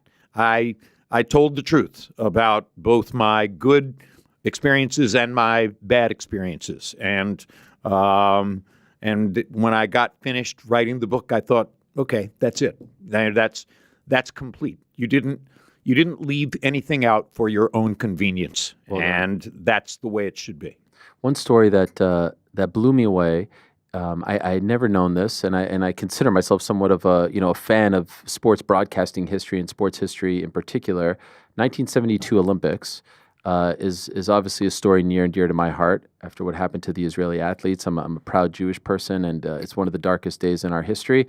And I did not realize that essentially that tragedy, that horrific tragedy, correct me if I'm wrong, kind of spawned the sideline reporter. You're not anywhere close to wrong. Okay, you are I never 100% correct. ABC Sports learned during the attempt to cover what was going on with the captivity of the Israeli athletes, the attempt to satisfy two reporters, Peter Jennings and Howard Cosell, who wanted to in some way get closer to the story. Can we get pictures from the room in the Olympic Village? Can we get a sense of how the terrorists got in there, et cetera, et cetera? They were pushing and pushing for all that stuff. And through the process, ABC Sports learned that radio frequency cameras and microphones, wireless cameras and microphones, would perform in a way that they had not known, that the signals would jump over concrete walls and metal barriers and stuff like that, so that what they thought were obstructions were not fundamental obstructions to that process. And when those games were over, ABC came back to New York, and there was a group meeting among the executives from the sports division, the news division, and the engineering division. And the question was, now that we know this, now that we have seen what we saw in Munich, what can we do? And one of the first things they agreed upon was we could put a reporter on the sideline of a football game. Yeah. And at that time, it wouldn't have been the NFL. The NFL would never have gone for a reporter on the sideline of a football game at that time. That would have been a territorial encroachment that they wouldn't have agreed with. But via the advertising agency, Dancer Fitzgerald Sample, and their account with Chevrolet, ABC, in effect, owned college football, okay? ABC was the financial straw that stirred the drink in college football at that moment in time. And if they wanted to go to the NCAA and say, we're going to put a reporter on the sideline of the college football telecast, there was nobody at the NCAA with the wherewithal to push back. So that's how I was involved in a 432-person talent hunt looking for a college-age or close to college-age person. They eventually chose two of us, and we first appeared on the sideline of Tennessee versus UCLA in Knoxville, Tennessee on September 7, 1974, and that's the beginning of my career. Unbelievable. I had no idea about that, and also loved, and I hope you don't mind me bringing up some of these. And now, of course, it looks like an indelible convention, Yeah. right? I mean, if you're born in the 80s and you've been watching football all these years, you think to yourself, well, surely there's always been a sideline reporter. Right. It's an absolutely, ubiquitous institution. But no, never happened before September 7, 1974. By the way, how do you feel about the use of the sideline reporter now? Sometimes it feels like it's just Gratuitous? yes, a good word. Thank you. The interviews, you don't get anything out of them. I say this as someone who did like 12 games for ESPN when I was there, NBA, and it was fun for someone getting the opportunity. But I could imagine someone like yourself saying like this doesn't really add much. Well, that first season, the great Keith Jackson. Yes, And Keith had just become the lead play-by-play on college football that season. Chris Schenkel had been the A-game play-by-play person right up to that year, and now Keith was the A-game play-by-play on college football, which, by the way, was his consolation prize for having been removed from Monday Night Football after 1 year because of the style mismatch between him and Cosell. So 2 or 3 weeks into that first season, when I was presenting at the production meeting 15 possible stories to do on the sideline and coming up with all kinds of great stuff. And the great producer who ran the telecast, Chuck Howard, came to me and said, Keith is getting a little tired of the fact that sometimes he doesn't get it back from the sideline as rapidly as he wants it back from the sideline. And I'm not going to say that you should only do injury reports, but injury reports are what you can do, and we can be reasonably certain that you can start the story and button the story within 24 seconds, and that will make Keith happier. Well, I knew that if I wanted to keep working at ABC Sports, I would probably have to make Keith happy. So for the second half of that first season, almost everything I did was an injury report. okay. And that, to this day, is, in my view, pretty much the most important thing a sideline reporter can do. Just last week, it's funny that we're talking about all this. Mike Eruzione showed up in the final of the Canada-USA Four Nations face-off that they had. What a great guy. What a great guy. What a great story. And you were there in 1980 in Lake Placid. And Yes, I was. And again, and I hope you don't mind me bringing up some of these, but I want the audience to know that this is it is almost Forrest Gump-esque, these moments, and they're like, and there's Jim, and you're getting a phone call saying like you need to get down to the arena because something's about to happen here. I had spent the For the entire Miracle on Lake Ice. Placid Olympics not covering sports. I had spent the entire Lake Placid Olympics covering the question of whether the United States was going to boycott the Moscow Olympics because of Soviet tanks in Afghanistan. And if that was going to be the case, were the Moscow Olympics going to be moved, delayed, or canceled? And also the organizational snafu that all of Lake Placid was, with people standing in remote parking lots, holding tickets in their hand, waiting for hours for buses that never showed up in sub-freezing temperatures. The whole thing had been a fiasco. And I spent most of the 2 weeks covering that. And then on the day of the hockey game, I was in an edit bay editing a compendium piece on everything else I had covered at Lake Placid, and we were watching because the hockey game began at 5 p.m. And the Soviets wouldn't allow it to be moved on the schedule. Both the U.S. delegation and the Hockey Federation had gone to the IOC and said, move this game. It's going to have the biggest audience imaginable, et cetera, et cetera. Nope.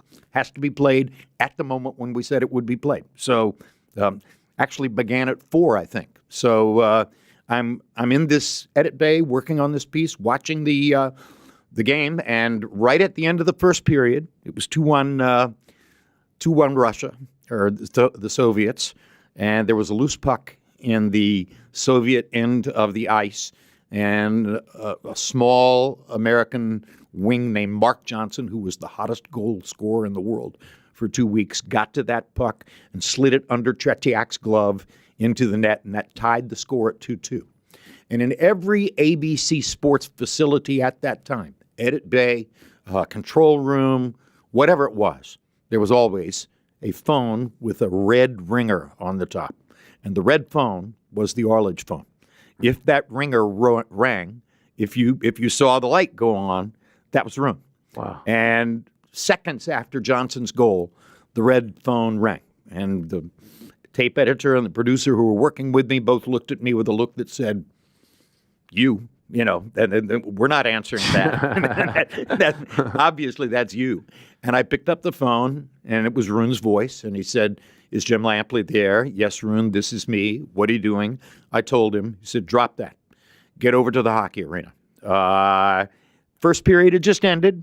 He says, "Get to the hockey arena and get in and be in position so that when this game ends, you will be able to supply an interview, something that buttons up the whole thing. I have an enormous feeling that something unusual is going to happen here." Roone was known for his golden gut, this ability to foresee something before it happened. Obviously, he was right. The last thing I said to him was, "Roone, I don't have the right credential to get in." And we are, one Olympics removed from Munich. So if you didn't have the right credential, you weren't supposed to be able to go anywhere. He said, "You'll get in," and slammed down the phone. So I went to the hockey arena. First face I saw was the high school hockey coach who was the venue manager. I had met him 3 days before. Pure circumstance, pure luck. I explained the situation to him. He said, "Come on in."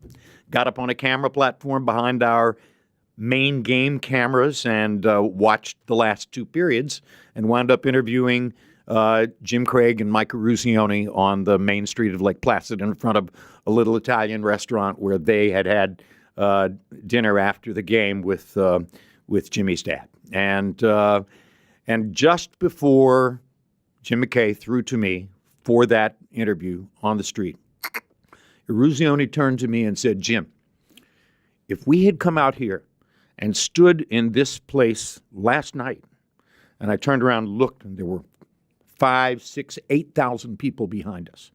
And I looked at Mike and said, "No one would have noticed." He said, "Exactly. Yeah. No one would have known." So Incredible. that's another of those things that's why the book is titled "It Happened." There's no explaining all of the things that happened to me and why they happened. It just happened. How did you go about remembering everything? Did you write a journal? Did you keep notes throughout your career? What did you do? My father died when I was 5 years old. When my father died when I was 5 years old, I made an internal commitment to remember everything I could in my life. It became clear to me that memory was the only way you could hold on to things. If you didn't remember them, they were lost. So I focused all my childhood, well up into my teenage years, on remembering everything I could remember. All right? Look at the roster. Try to remember all 70 names of the University of Miami football team. Watch the World Series. Try to remember every play you've seen in the World Series. I can still see Mickey Mantle diving back into first base after a slam bang line drive down the line by another Yankee hitter that set up an obvious double play that would have ended the World Series in 1960. And Mantle was aware enough and conscious enough and quick enough as an athlete to not run to second base because the first baseman grabbed this one hopper and stepped on the bag. So now that he stepped on the bag, he took away the force.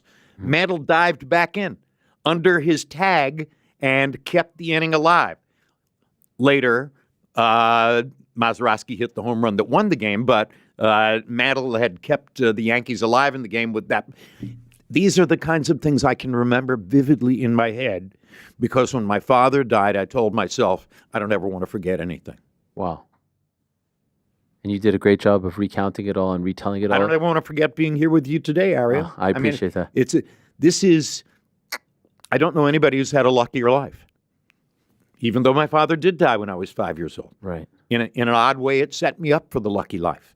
And so, yeah, I still try to remember as much as I can, but at age 75, I'm not quite as good at it as I used to be.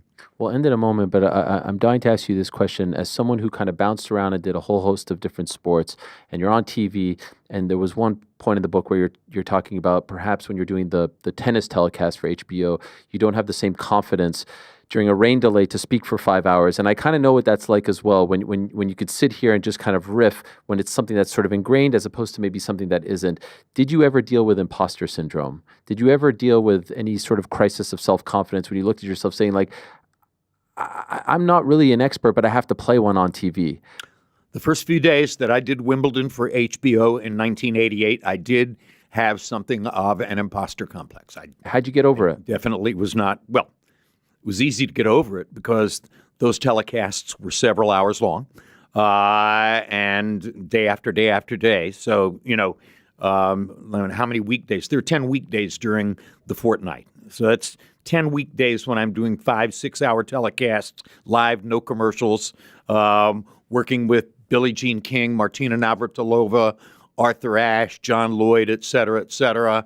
I felt like an imposter for 5 or 6 days. By the time those first 2 weeks of the Wimbledon fortnight were over with, I was ready. I was an expert.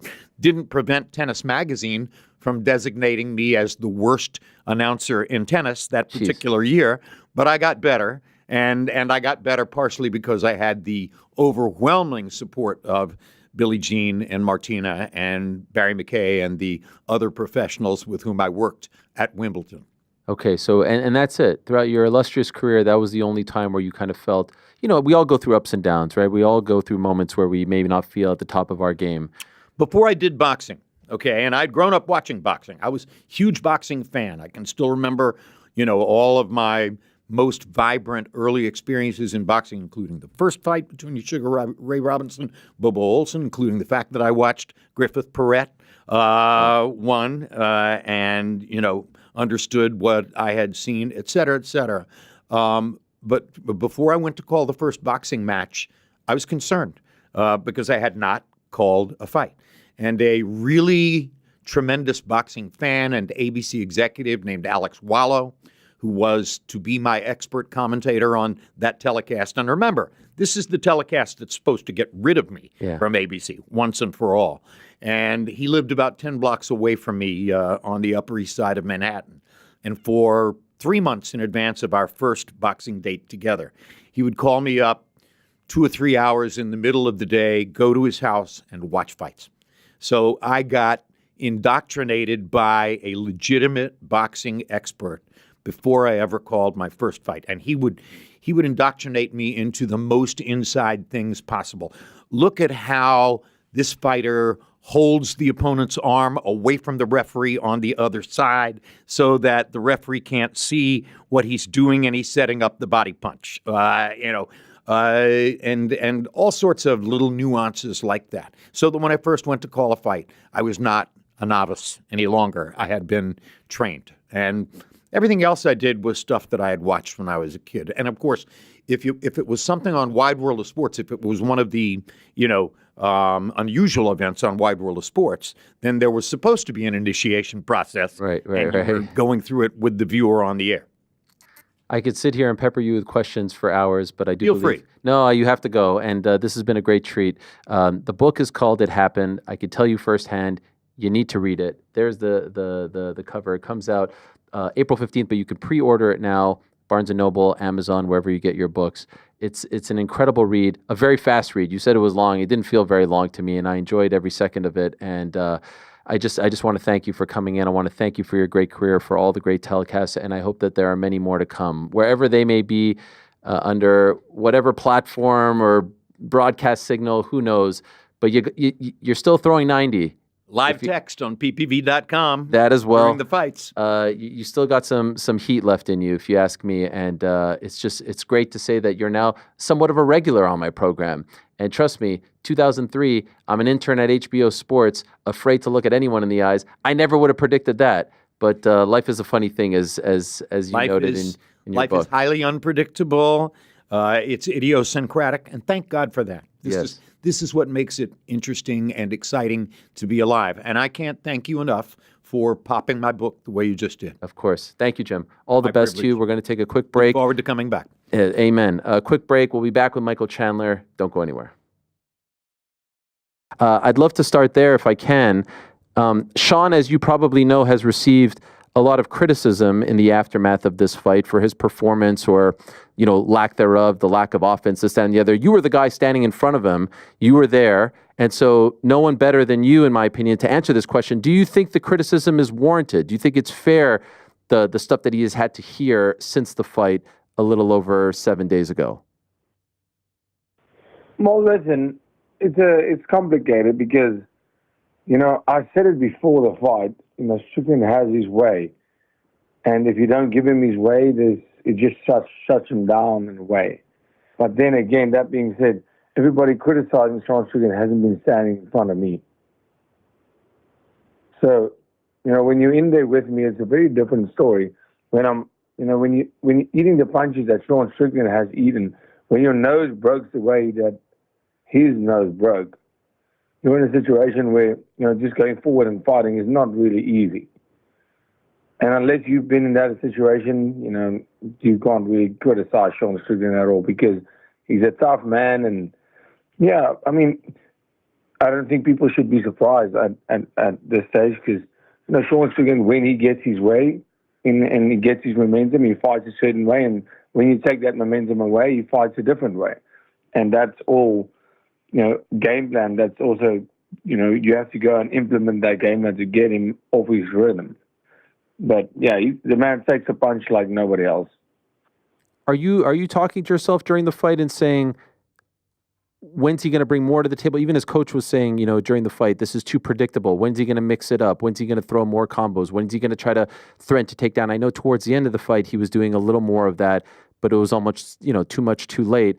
Are you questioning what's going on in the fight? Because the first time you guys fought, he threw almost double the amount of strikes your way back in Toronto as opposed to in Sydney last week.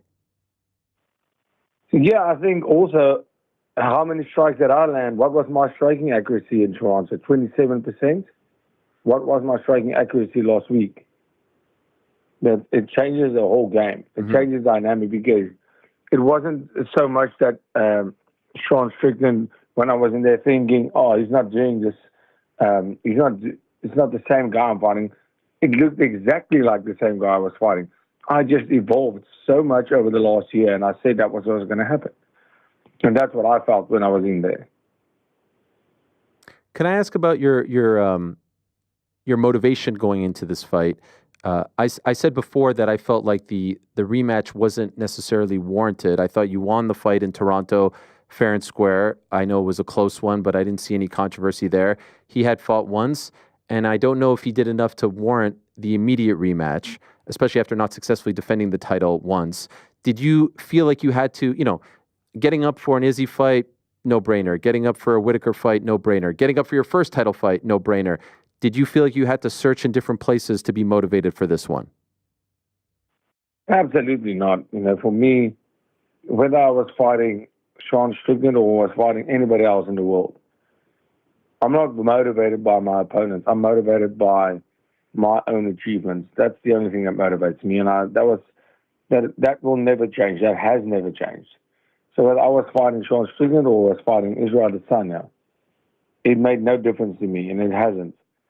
As fighting our first time when we fought in Canada,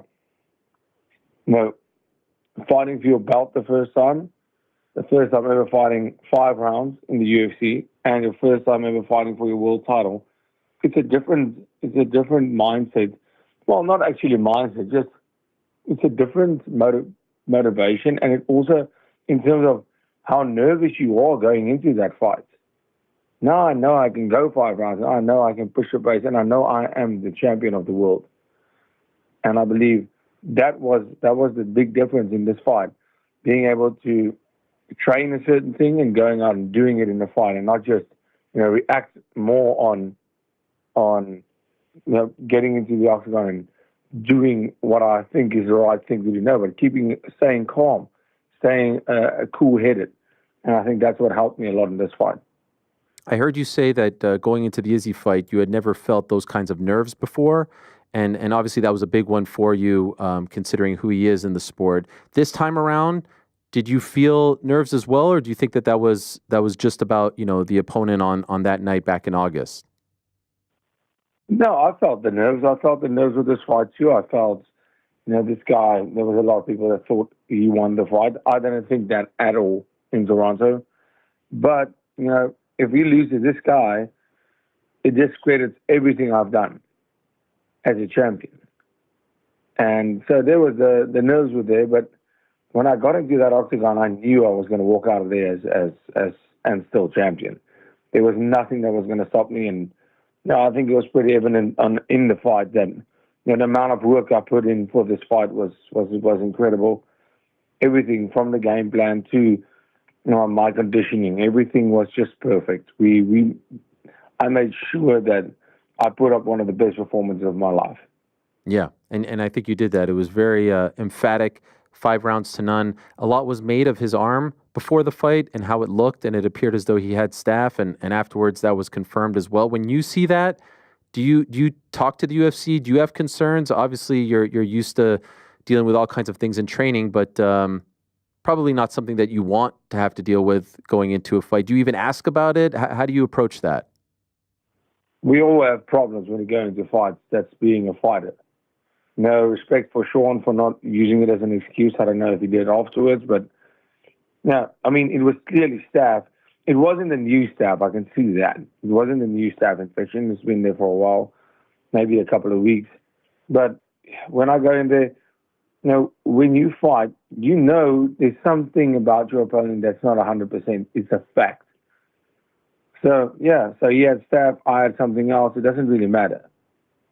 It's when you sign the contract, when you get into that octagon, there is no excuse that warrants anything. When you get into that octagon, you sign the dotted line that I'm here to fight. I am fight ready. And it's not my concern on what happens outside or what illness you're dealing with or what injury you're dealing with. We all have our injuries. Sorry. We all have our injuries. All right, back on the program. That was my good friend Dricus Duplessis. He was on the show last Tuesday. You can watch that entire interview on our YouTube channel. What about Jim Lampley? I think you probably can gather by now. I love those interviews. I love talking to the broadcasters, past, present, future, whatever. I love picking their brain. I love putting myself in that time. I love old sports broadcasting stories, and in particular from this era, 80s and 90s, because I watched a lot of it. I lived through a lot of it. Obviously, the 70s Olympics, Miracle on Ice, all that stuff I wasn't around for, but just amazing stuff. And so I hope that you enjoyed that a quarter as much as I did. What a guy. And if you're a fan of all this stuff, honestly, breeze right through the book. Highly recommend it. Amazing stories. Some life lessons as well. He's quite open about, the ups and the downs, the warts, if you will. And a lot of it has been public. So I appreciate him addressing some of the stuff. And then there's stuff in there that, that I didn't know, some amazing insight into his relationship with O.J. Simpson and then living through that. Imagine a colleague and friend is now, accused of murder, and living through that, the trial of the century, just a lot of stuff. So check out the book and also check out ppv.com. Believe it or not, I watched Better Be a Bivol via ppv.com this weekend, and the stream is always phenomenal. And the app is great too. Get it on the TV. It's flawless. It's crystal clear. No subscription required. I enjoy their product very much, and that is how I'll be watching the Tank Davis Lamont Roach fight this weekend. Anyone going to that from the team? No, probably not. I'd imagine. Who, me? Oh, Frank, you going? No. You've been known to go to a Barclays fight night or two. Or two. I've only Yeah. done once, but maybe I had to drag him to that one too. maybe in the future. Which one did you drag him to? Ryan Garcia, Devin Haney. You dragged him to that one? Oh yeah, yeah. Using colorful. By the ear. He didn't want to go to that? Mm-mm. And the What? entire time I was like, when is this over? You don't like it, huh? I actually Ran to the bathroom. That was when the first knockdown happened. I'm like, damn it. I had to beg for an extra ticket for him, and then I was like, "Hey, man, I got the extra ticket. Like, are you in?" He's like, "I gotta see." Damn. I was like, call me 10 minutes. No. It's one of the best fights of the year. Yeah, Oh, Barkley it was an amazing. unbelievable night. Enjoyed It was it. an unbelievable night. He had no faith in Garcia though. He thought it was all Haney going into it. That was your guy, right? Yeah, and then, I was wrong. Yeah, no. Turkey was asked about this Times Square card on Saturday during the broadcast, and he said, I don't know, maybe New York. So who knows? Maybe we do get MSG after all. I don't even understand how they will do Times Square. Like from a logistics standpoint, it sounds like a nightmare. Money, just like a ton of I know, money, but and then like, shut down Times Square? Like what? I mean, if you can do it for New Year's Eve, right? Like, Yeah, that's the city doing that. yeah, I guess That's not a singular entity doing that. I know, but you pay so much money that it's just. What do you like, think it well, costs to shut down Times Square? Woo! Like, are we talking $100 million? Yeah, probably in that area. To Is shut it it down worth for an it? entire evening? I guess it's I kind don't of know. worth I mean, if 100 million is nothing to you, then I guess it is worth it. MSG is just as good. No? Ah, It's MSG. ah, Times Square. What if it rains? The whole thing gets ruined. yeah. If you put two massive names in Times Square, two massive names in Times Square is bigger than MSG. And so what? I wonder what it would happens. Just be the spectacle. Are of it people all. able to just like rock up there? Like, are they just like Yeah, walking see, in? now it's getting tricky. Like, what happened? getting tricky. Like some family from freaking Greece is on vacation, walking to Times Square for the first time. They're like, "Oh, sorry, you can't come because Ryan Garcia is fighting against Rolly Yeah. Romero." What? Please direct all complaints Yeah. to His Excellency. Oh, you wanted you wanted to go to the M&M store? Sorry about that. Sorry, Ryan Garcia. Is Devin about to Haney's fight. about to walk right Yeah. now. Sorry. About No that. chance. Yeah. Oh, you wanted to go to Foot Locker? We apologize. Martin Riccoli's about to make the walk right now. It just doesn't. I don't know if I guess people will talk about it, but I think it would be easier to put on an event at Alcatraz than Times Square Oh, for sure. because nothing's going on in Alcatraz. Yeah. That would be sick. That sounds like a good idea. Times Square seems like a big headache for no real reason. Can you imagine how sick it would be as a fan to like take the boat out to Alcatraz for a big boxing match? Incredible. I forgot about that. Yeah, you got to work through all that. You have to have Can like we a call it The Rock, though? yeah. Shout out to Sean Connery, right? Was it Sean Connery? Sean Connery and what's his Sean name? Connery and Nick Nicolas Cage. Yeah. Just watched National Treasure last night. Shout Ed out. Harris. Yes, Ed Harris, formerly Married with Children. Anyway, guys, no time to waste. Let us go to our next guest. We were talking all about 314 and about. I mean, there's so many different angles to all the announcements, and one of the big announcements in this whole this avalanche of news that hit us on Wednesday evening was that Michael Chandler is coming back and he's fighting Paddy Pimblett, and I love this matchup, and I love I love the timing of which this fight is happening and the stakes for both men. This feels like a sort of sink or swim fight for Paddy. Finally, we get to see him against a former champion in Bellator, a former title contender, a top contender, and we get to see an opportunity where Michael Chandler could get back on track after MSG. And so this is a phenomenal co-main event. It goes down UFC 314, April 12th in Miami, and Michael Chandler is kind enough to join us to talk about this and a whole host of things. There he is. Hello, Michael. How are you? What's up, Ariel? I'm great, man. Just down here in Florida getting after it. Yeah, and we're not too far away. We were all wondering, okay, what's going to happen here with this card? Because we were less than 2 months away last week, and then finally we get the avalanche of news. And so can I ask, the road to getting to this fight, because there were several fights that we thought maybe you can go after, that you can be, linked to. How did we end up with Paddy Pimblett? That's a good question.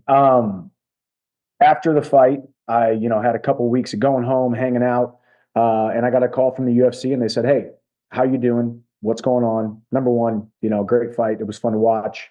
But hey, what are you thinking next?" And Paddy Pimblett's name got thrown out there. Obviously, I loved the matchup, but I wasn't able to commit to any kind of dates or anything. I needed to get through some the recovery from the last fight, to say the least.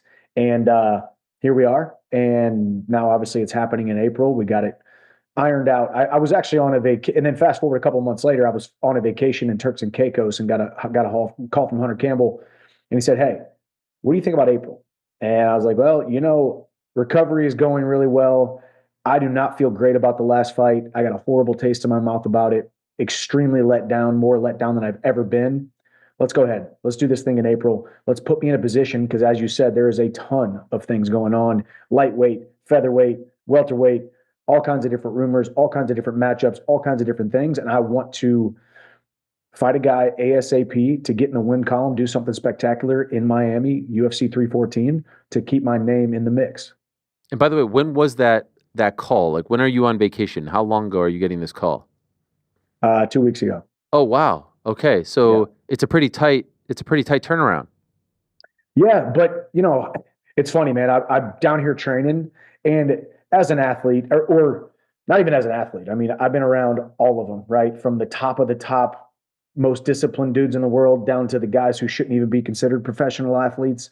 No matter what, when you're going into a training camp, you never know how that first couple sessions are going to be, man. How bad of shape am I in? How in pain am I here? The little cricks here. Where did I neglect my recovery?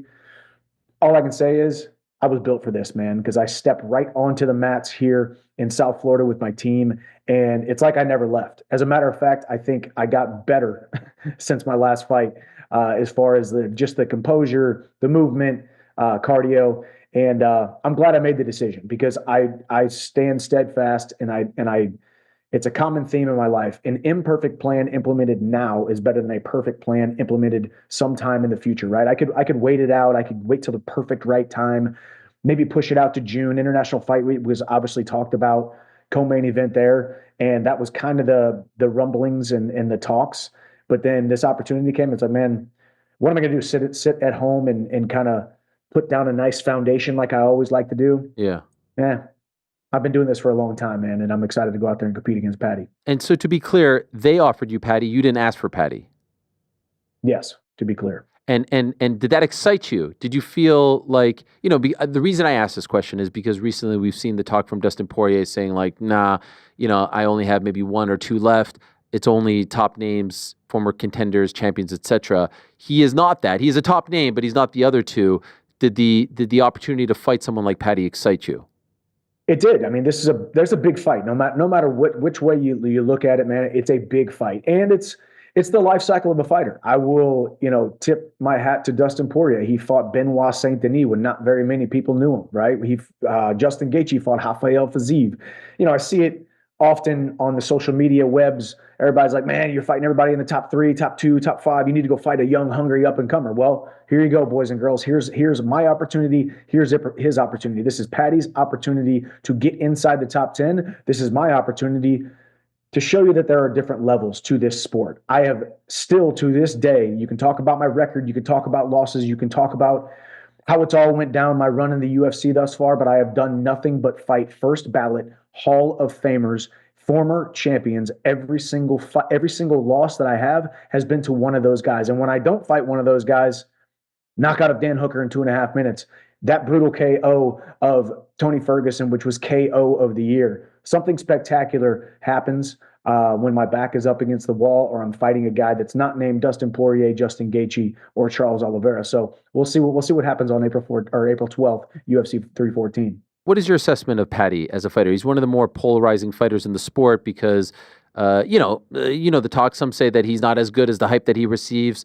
I think as of late, he has looked a lot better. The last 2 fights in particular have been his best performances in the UFC.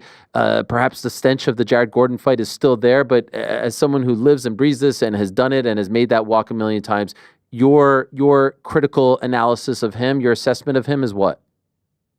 Yeah, and as a guy who trains with Jared Gordon, I talked to him this morning, and we're talking about a few things, and there's no doubt. Most people think Paddy lost that fight. Most people think that Jared won that fight and didn't just kind of eke it out and did enough. We can use this term, did he do enough to win? I think he beat Paddy Pimblett. But my assessment of him is, man, I think he's gotten a lot of undue criticism because when you're a big personality, you talk a certain way, you talk a little bit of trash. Obviously, he's had some run-ins with Ilia Topuria and some of these other guys where he's got these little animosities going on. The fans will either love that or they will hate that. They will either say, hey, you're propped up way too much, or they'll say, hey, I love Paddy Pimblett. you see it with a lot of guys. Bo Nickel's a great example right now. Guys, when they get into the UFC and they're fighting the toughest competition and they're fighting these big fights on these big stages in these big arenas, there's a certain learning curve that they need. I was very fortunate. I did all my learning curve back in Bellator, had to come into the UFC as a 32-year-old salty veteran and one of the top 5 guy right away. That was the path that I wanted. I told Hunter Campbell that when I sat in his office. I don't want to putz around the top 20, top 25. I don't need a tune-up fight. I want to get thrown into the shark-infested waters of the lightweight division. And that is what I have done since September of 2020. Paddy's good. He's growing.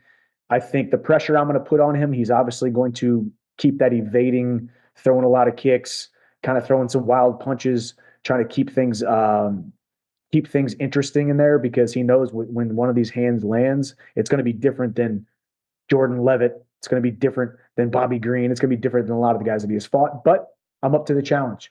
Prove me right. Prove me wrong. Let's see what happens. Would you agree that he's never fought anyone like you? Yeah, I mean that's an understatement. Oh, I just with all due respect, and I don't like to overemphasize or overboast, but my goodness, I have done nothing but train myself in violent hand-to-hand combat since I was 14 years old, and I have fought the best of the best, from former champions to guys who are absolute psychopaths like Justin Gaethje. Yeah, not even close. Do you think he is cut from that same cloth? You, Gaethje, Poirier, those guys, like you guys seem to wake up when you're in a war. Do you think that he likes to get in wars? Do you think that he is able to be in a war? We've never really seen him in a war like that. You know what I'm talking about, like those types of fights, those legendary nights. Do you think he is that kind of guy? Yeah, I mean, the absence of a war is not the presence of a coward or the presence of a guy who's just a point fighter. But yeah, I mean, as of later, you look at some of his fights that he's had. I mean, some of these things are just stylistic matchups where it's like, well, there was no way it was going to turn into a war against this guy or that guy. But he's seen some adversity. His first fight in the UFC got dropped. And whoever that guy was, I forget what his name was and who he was, but he don't hit half as hard as I do. So we'll see. We'll test his chin. We'll test his gall. We'll test his championship mentality. We'll test his cardio. We will test his heart. Paddy Pimblett will be tested more than he has ever been tested in his entire life in April, just 7 short weeks away. And it's the biggest opportunity of his life. Does he rise to the occasion or does he sink? It remains to be seen. Either way, as I've said, I've been very respectful, cordial. Posted the video of me wearing the Paddy Pimblett hair. I mean, this sport is fun for me, man, and I'm going to enjoy it, and I'm going to run my own race. There it is right there. You know, we're going to enjoy it. We're going to have fun. I don't need to hate Paddy Pimblett to want to separate him from consciousness. I don't need to have any kind of animosity to absolutely eviscerate this man. It's what I've been doing since I was 14 years old, and I prefer a fight like this. But wait, where'd you get the hair? I went to paddypimbletthair.com. Wow. You actually bought it off the site? Oh, okay. I was like, wow, because I think he does sell it. No, does he really? I think so. Okay. Or maybe I've seen people wear it. No, actually, that would have been a nice, cordial shout out. Hey, man, I bought a wig from your website. No, I literally I think I got it off of Amazon, and I said like blonde wig, blonde men's wig. And that's where I got it. And I got it down here in Florida. So it looks good. It might be making a couple appearances over the next couple weeks. By the way, in that conversation with Hunter, did you fly out to Las Vegas to sit and talk about this? Yeah. Why did that need to happen? Big business in the UFC, man. It's Hunter and I have a great relationship, a great bond, a great working, mutually beneficial, symbiotic win-win situation where it's like, hey, I'm never going to ask for way more than I'm worth, and I expect you to give me your highest and best for this juncture in my career, and where we're at and what we're doing and the value that I bring. It's as close to a perfect working relationship as you can get, and it's legit and it's awesome. And it's like, hey, man, I need to come out to Vegas, sit with you. He actually met with me at like 6:30 or 7 p.m. on a Sunday night at his office. Nobody was at the UFC office, his PI, just the security guards. They had to let me in. And then we sat there under the dim lights of his offices and hashed it out. And here we are in camp. New deal? We get a new deal out of this or what? Man, all I know is the UFC likes what I bring to the table. I love it. And I love what the UFC brings to the table, man. They have changed my life. And and I finally feel like I'm in the place where I'm supposed to be. And it's been great, and it's going to keep on getting better. Got a big summer.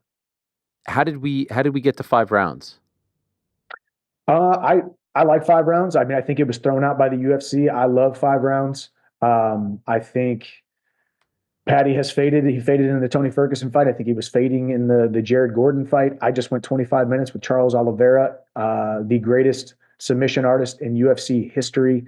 And my body felt it a little bit, but while I was in the trenches, man, I felt great. And I love fighting 25 minutes. It's deep waters. I mean, you got an opportunity for me to continue to solidify who I am as a lightweight in the world in this division. And you got an opportunity for a young, up-and-coming, hungry guy who's got his greatest moment of opportunity against a guy like me.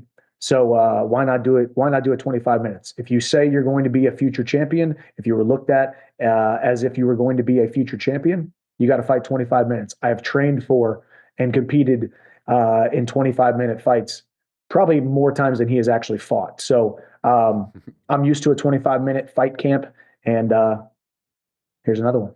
To the best of your knowledge, was he into it off the jump? I think so. You know, it actually, we spoke about it. You know, I think, because I was getting tagged in it on Twitter or something that he said, "See you at the top" in one of his videos. So obviously that was a quick hint to who the opponent may be. And obviously I smiled and can't wait to go compete against him. Okay. You said just before, big summer coming up. What were you alluding to? Big summer coming up. This is spring, by the way. This is spring, April. This is spring. This is spring, but I'm ready to fight in summer because there's going to be, there could be a lot of stuff happening. So we'll see. I think obviously Ilya jumping into the division, Max jumping into the division, Poirier talking about a retirement fight. You got Gaethje and Hooker here in 3 weeks' time, whatever it is.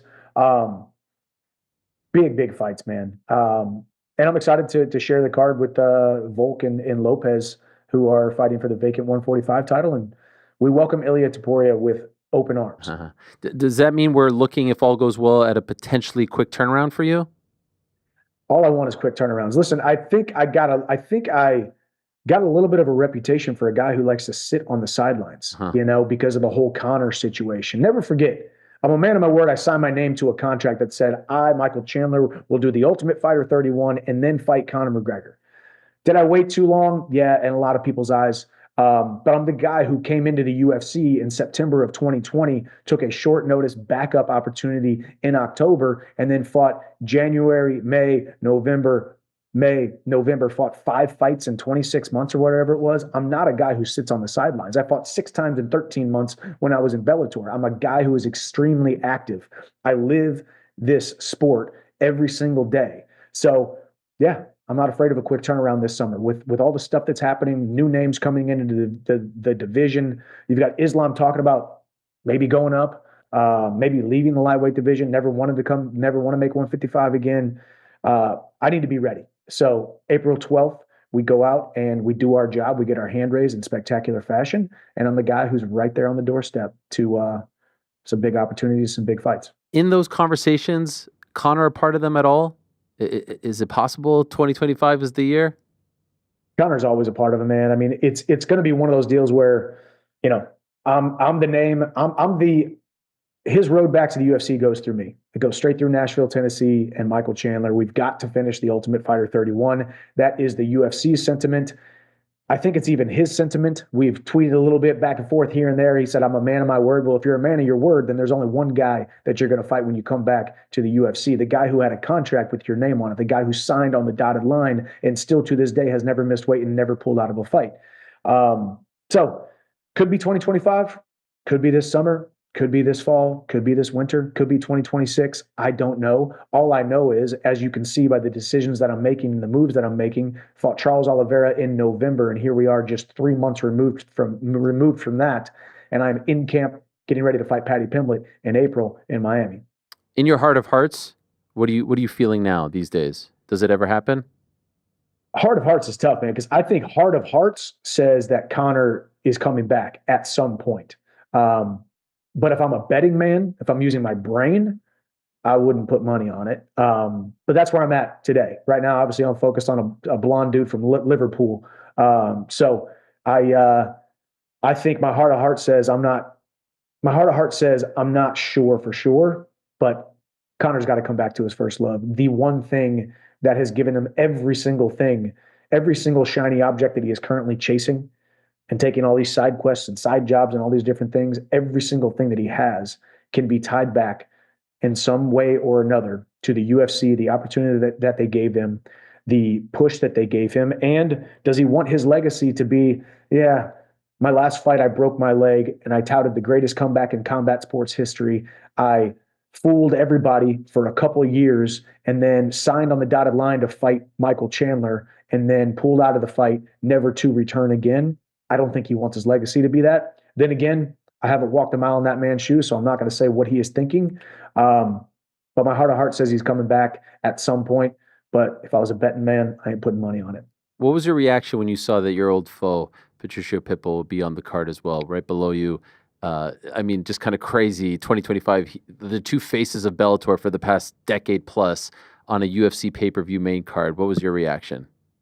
Not surprised. I mean, not surprised at him or the laundry list of everybody who is tweeting at Don Davis and PFL. And before that, it was Bellator before they got completely absolved or whatever you call it, however that went down.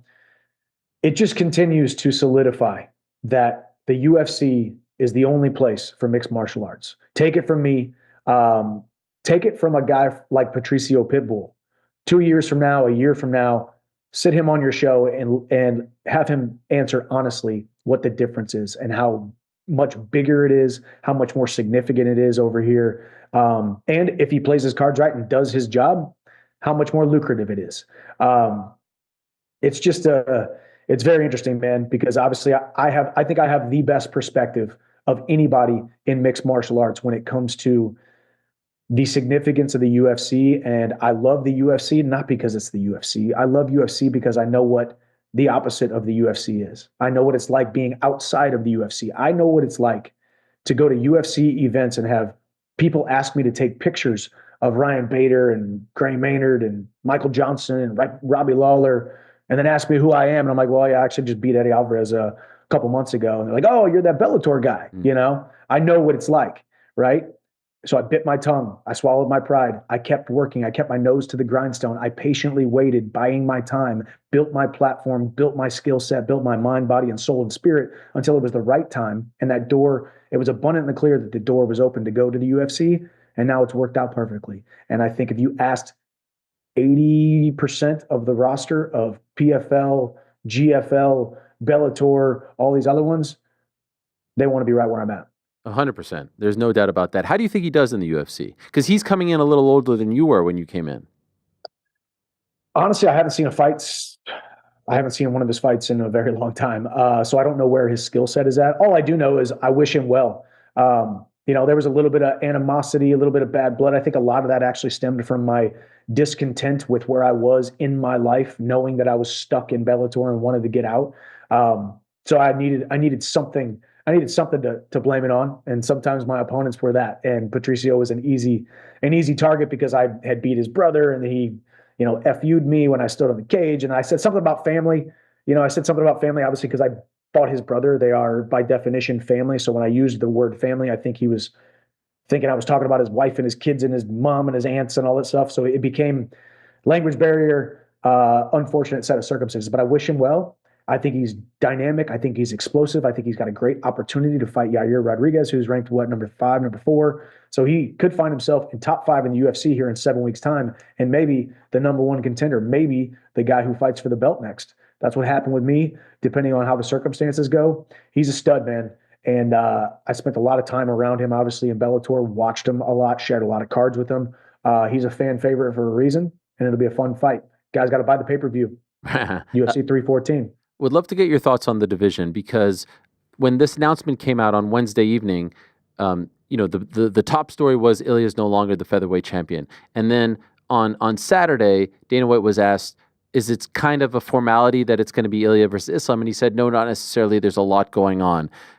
I said at the top of the show, I can't imagine Ilya's giving up the title, vacating the title at 145 to then fight a number one contender fight, to fight a guy like Armin or a Charles or whomever before getting a title fight. Could I ask you, you're very smart when it comes to the fight game, especially this MMA game. How do you foresee this all playing out with Ilya? Well, I think it's a good question because conventional wisdom would say you never give up a belt without a guarantee of the belt that you're going up to go fight for. But I do think Ilia Topuria is a different breed. I don't think we've seen a guy who is as confident as he is since Conor McGregor, circa 2000, whatever it was, 15, 16, 17. Mm-hmm. I don't think it's outside the realm of the possibilities that Ilya literally said, here, take this belt. I don't want it. I am now a lightweight. Match me up against whoever you want to match me up against. Now, with that being said, I don't know if that's true. We could very well. Dana is running the most successful mixed martial arts promotion on the planet, and sometimes he lies. Sometimes he lies on purpose. So we could very well see Islam versus Topuria getting announced tomorrow. That is for him to know and for all of us to find out. And I wish I had more inside info for you, but I don't. I'm just curious. Fair is a weird word when it comes to the fight game, but my understanding was, all right, they kind of promised it to Charles after the Armin situation in January. Is it fair for Charles to get leapfrog? He was supposed to get a title shot. Remember, he gets the cut.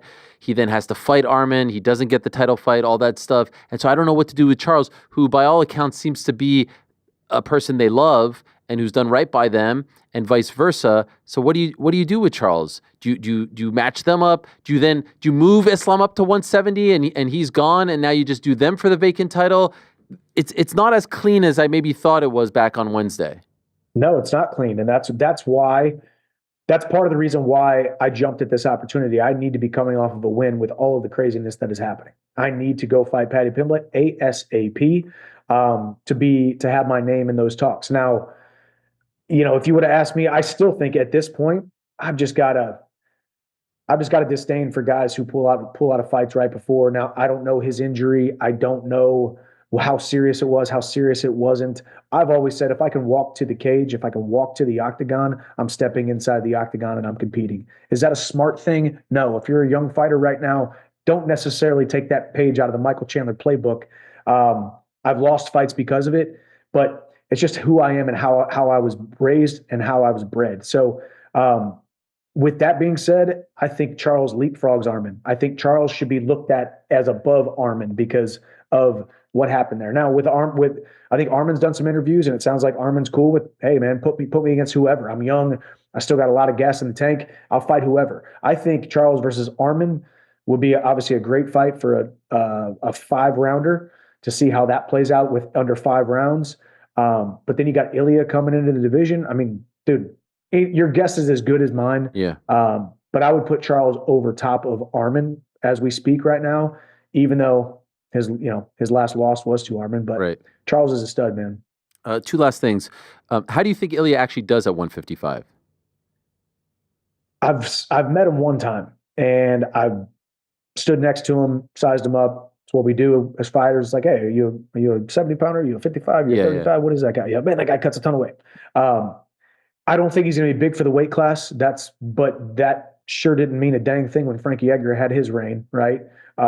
He's definitely not going to be a big guy for the weight class. But I think his style is very, very, very great for mixed martial arts. He's calm. He is composed. He's got dynamite in his hands. Now, dynamite in his hands at 145 is different than dynamite in his hands at 155. Him getting hit by the guys at 155 is different than him getting hit by the guys at 145.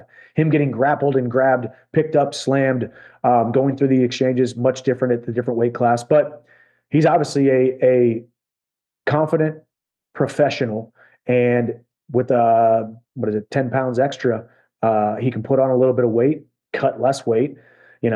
It's very interesting. The whole 145 is hard to make thing because I saw him talking about drinking wine on fight week, and I don't drink wine for about 12 weeks leading up to a fight, so I don't really understand the whole weight cutting thing. I think that was just kind of an easy, low-hanging fruit excuse. Okay. I think it's more he's just confident that he can go up to 155 and beat guys, but I'm not going to sit here and say it's going to be a rude awakening.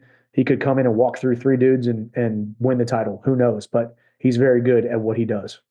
last thing, did you watch the fights this weekend, and in particular the main event? I did. Cejudo's song and how it all finished.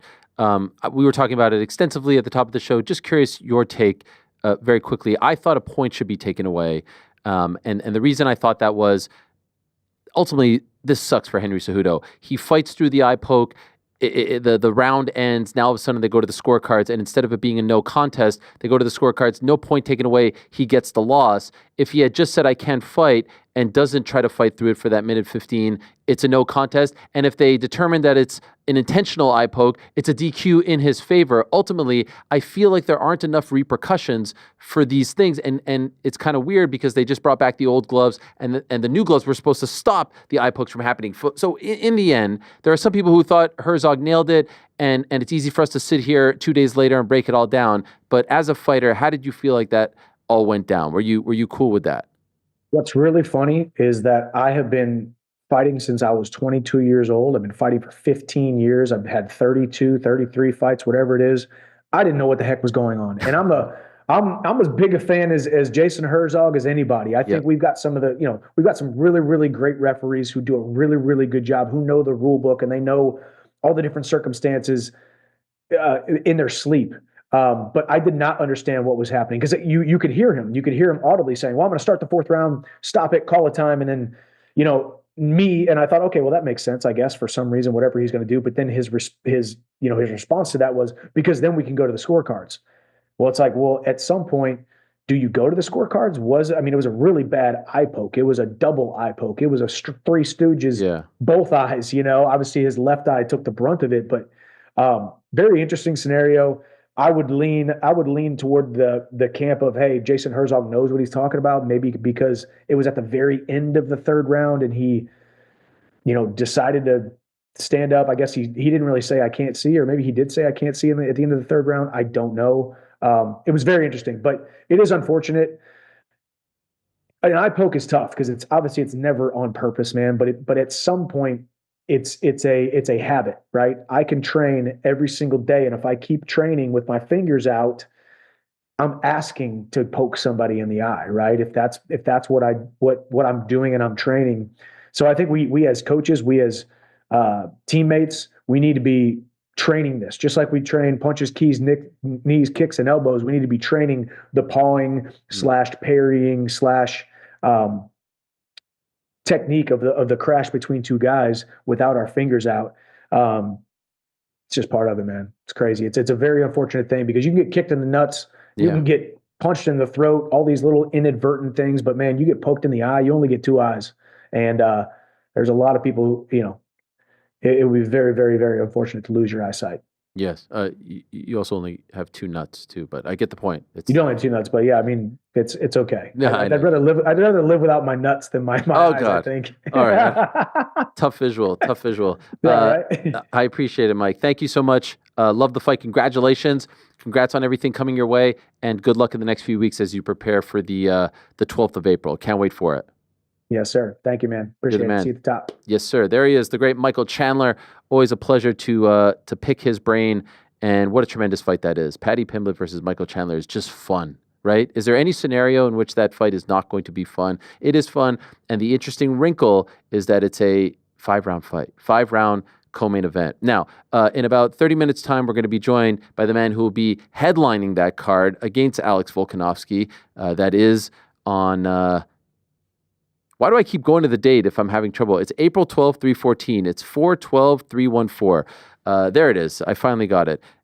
So we'll be joined by Diego Lopes to talk about that. But first, let's go back to this past Saturday. Let's go back to Seattle. And what a great story. I think it was it Tuesday or Wednesday night when we found out that Austin Vanderford, longtime MMA veteran, former Bellator middleweight title contender, finally getting his shot in the UFC. And not under the best of circumstances because he only got a couple of days to prepare. But wouldn't you know it? Who cares? He picks up the win. Some controversy on the back end, but now he's fully entrenched, finally, once again, in the UFC. Couldn't happen to a better guy, and he's kind enough to join us to talk about it all. Let's say hello to Mr. Austin Vanderford. Hello, Austin. How are you? Yo, Ariel, what's up? I am doing great, and I'm so happy for you, man. Really, it's one thing to get the call to make it to the UFC on short notice. It's another to fight the way in which you fought. Truly, because I know you've been waiting for this moment for a long time. So congratulations on the win. Well done. I understand, based off listening to your post-fight press conference, this all kind of started on Saturday, the week before the fight, 7 days before, right? Yeah. So Saturday, got a call about mid-afternoon, right before the card started Saturday, and Sean had called and was like, "Hey man, I know it's short notice, but if you can make 170, we got a spot opened up." And of course, I jumped right on it. I was waiting.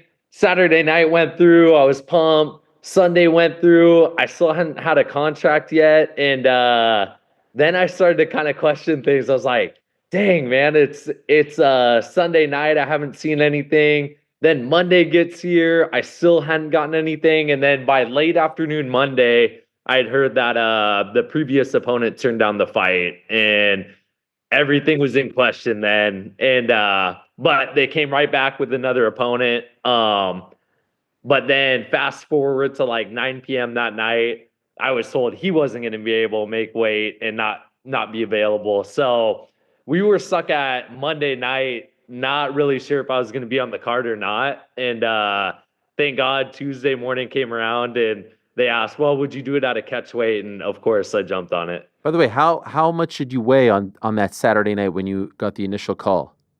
Like 194, 195. Okay, so nothing too crazy a week out? Oh no. Okay. No, and I've been hoping and expecting this and keeping my weight in check and just ready for whatever, ready for the call. So when it got here, I'd be able to do this 2-day, 3-day notice, whatever, for.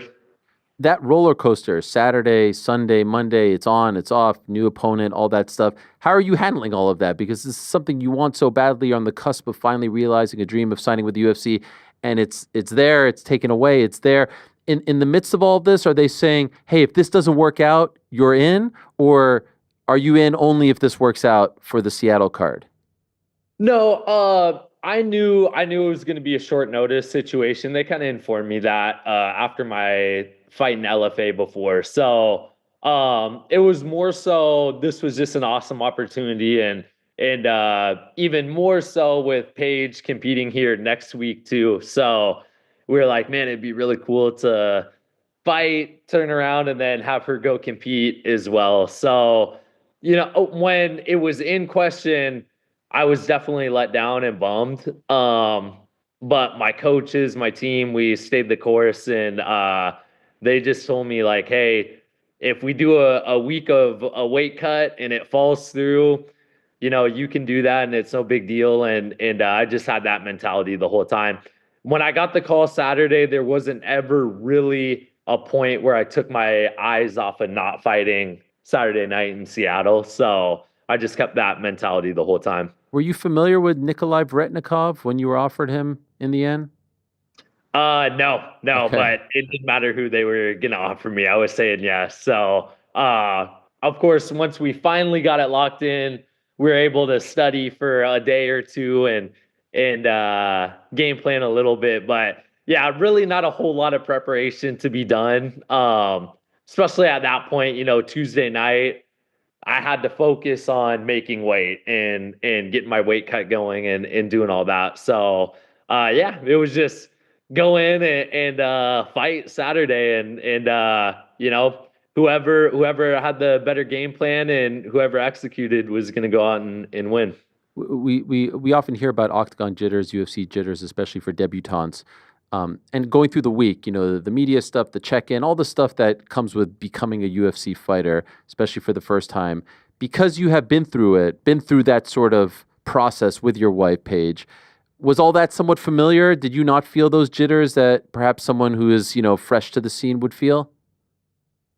Yeah, I think, of course, there were jitters and all that, but I know how to focus and redirect like that energy and stuff, and that's something I really learned in the prior 2 years that I was kind of forced to take off. I had an injury and then the whole PFL Tour situation. I was able to really build some mental performance stuff and man, I enjoyed every moment of this past fight week going up to the fight, and it was just everything I dreamed of, everything I wanted, everything I worked for.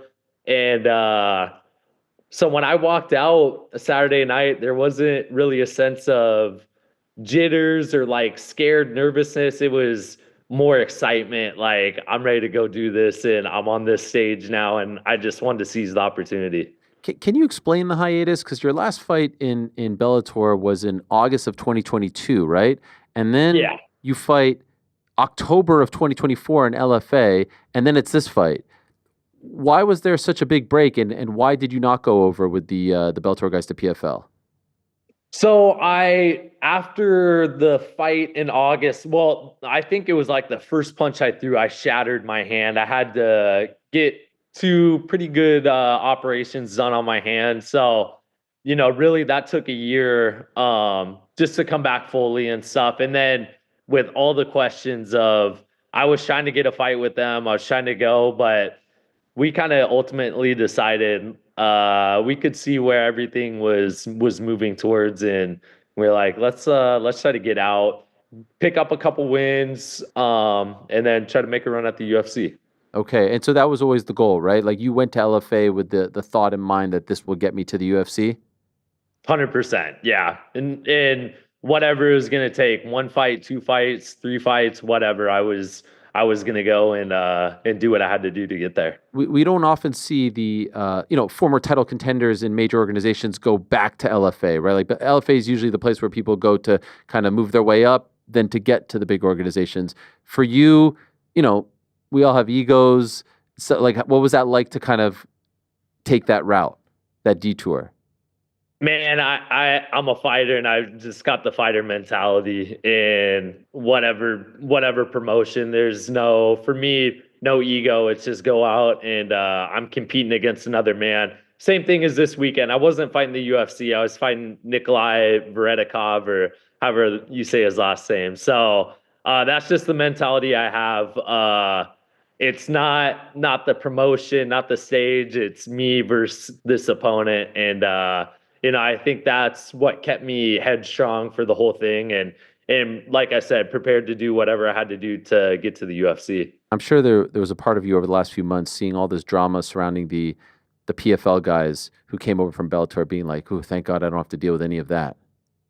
Yeah. I feel for a lot of those guys. In particular, Johnny Eblin. I know he's a great teammate, hard worker, super talented, and I hope that he gets the opportunity to, one day get to the UFC and make a run at 185 there. So second round, ground and pound finish, tremendous finish. When you were dreaming about the fight, your UFC debut, did this go better than you thought? Especially on short notice, you look fantastic out there. How would you assess it? Yeah. I mean, I did a lot of visualization and mental reps of how the fight would go, and we had a strong game plan going into it. He was good at what he does, and watching some of his prior fights, but at the end of the day, I was a lot better at what I do. So it was just sticking to that game plan and trusting my coaches, my training, confidence in myself, and just going out there and putting the pressure and the hurt on somebody. So now that you've had a couple of days to digest the aftermath, what do you think was going on there when he pushes you? Is he mad about something you said, you did? Was he more mad at the ref, at the stoppage? Why did that go down in your opinion? Man, going back to us being competitors and fighters and stuff, emotions run strong. It's hard, when the ref steps in and finishes or calls an end to the fight, for us to just switch off that mentality, So there's no ill will or I understand it. I get it. This is his dream and his career, and it was taken from him, and I understand all that stuff. Now, that being said, he could have shown a little more aggression in the Yeah. fight, trying to get off bottom or and all that. And the position I had him in, I think I still had like 45 seconds left, and I was gonna uncork 50, 60 more strikes on him from there. So I was catching my second wind as well. I particularly remember when I had the handcuff on him, I was like, man, he's not getting out of this. And I just felt my confidence building up more and more. So at the end of the day, he got saved by getting spared a few more shots. I saw some people comparing this to the Paul Daly situation and saying that he should be cut. No. My 2 cents is he should not be cut for. If they want to cut him because he lost 2 in a row, fine, that happens. That's one thing. But I don't think this is a fireable offense. Do you agree? Oh, I agree 100%. I had seen Dana say something too, and I agreed. Man, we're a bunch of guys full of testosterone looking to go kill one another, and again, like I said, you can't just flip that switch off like that. So, man, it happened. To be honest, it was fun and it made things a lot more exciting. Got the crowd into it, so I'm happy he did it, and it just made everything more fun. You had a great line in the post-fight press conference because you said for this fight you actually dropped your gentleman nickname, which was fortuitous because we saw you give him the double birds afterwards, which I don't blame you for doing, gentleman or not. Can I ask why did you drop the nickname? Is there a new nickname now? Man, I kind of just saw this as an opportunity, as a fresh start, new path in my career, and not necessarily leaving all the old behind, but man, I'm just ready to make a run and build a new legacy and all that, and I just saw it kind of fitting to drop that and go with something else. So we'll see. We've got some, but I'm not gonna let it be known until my next fight. It's not Mr. Van Zandt, is it? No, Okay. not Mr. Van Zandt. Okay, Yeah. I said that one's maybe my gamer tag meet, my Xbox gamer tag meet. I got some options. I got some stuff. All right, fair enough. So it's safe to say 170, right? Yeah, easy. I've talked about it in a few interviews before. Man, me making 170 now is almost easier than when I was making 185. I got the right team in place, the right mentality, and just everything is working out the way it's supposed to. People may forget many, many moons ago, you got a finish on the Contender Series, and now it seems like everyone gets a contract. You just have to show up and win on the Contender Series, and you get it to the UFC. The requirements were a lot stricter back then. How did you not let that consume your soul? How did you not let that, you see all these guys get in, especially over the last couple of years, and you got a great win at the beginning of all of this, and you couldn't get in for whatever reason. And obviously you're in Bellator and you're doing your thing and you're getting opportunities. But it didn't seem like you were bitter about it. It didn't seem like you burnt any bridges or anything like that. How did you allow that to not happen? I think, it's easy to reflect back and, feel a certain type of way, but I am a man who's strong in his faith and believes that, we're putting the right opportunities at the right time. And who knows, I go out there and maybe I wasn't ready. Maybe I needed all this experience that I've got since then to be able to go out and do what I did Saturday night. So, I'd never take back anything. I would never go back and get that contract there and go into the UFC at 6-0 or whatever. I think this has built me into the man that I am now. And this guy fighting Austin back in the Contender Series would have finished Austin the first round. Wow. That was actually your fourth win. You're 4-0 after that fight. Crazy enough. Yeah, crazy. So a lot has happened since then. By the way, can I ask the inspiration behind the haircut? Man, I had always wanted to kind of go the mullet route and grow it, and I didn't really know that it got so curly in the back. And so I started growing it out, and Paige at first was like, "No, don't do that." And then the curls started coming in, and she was like, "Okay, yeah, that's cool." So rolling with it now, man. How long are we going? It was actually quite a bit longer before the fight got it trimmed up. It took like an inch and a half off before the fight. Okay. Well, more power to you. You walk to the beat of your own drum, and I respect that. Loved seeing King Mo in your corner. What is King Mo like as a coach? Man, first and foremost, my head coach Bahumpa is that dude has kept me in check and has kept my confidence high throughout this whole journey and career. So he's amazing. But King Mo, I think, is one of the most underrated coaches in MMA. Not only from a strategic standpoint, but just the coach that he is. He's there for anything I need. Will come in, take a beating just to let me get a good warm up or a good drill session in, and the dude's just like I said, in my opinion, he's one of the most underrated coaches in MMA. I love that. And Pahumpa turning into one of the best coaches with so many champions, title contenders under his tutelage, Pantoja, Armin, who else is there? I mean, yourself and all the dudes at ATT. So shout out to him as well. Can I ask one question about the slap? You mentioned power slap. As a husband, are you more comfortable watching your wife compete in MMA or power slap? Because at least in MMA, you can win a fight without throwing a punch or landing a punch, right? Here, you're going to get hit. So this is kind of a crazy answer. So I'm confident in Paige in whatever she does. And the biggest thing for her is to get her to buy into that belief in herself.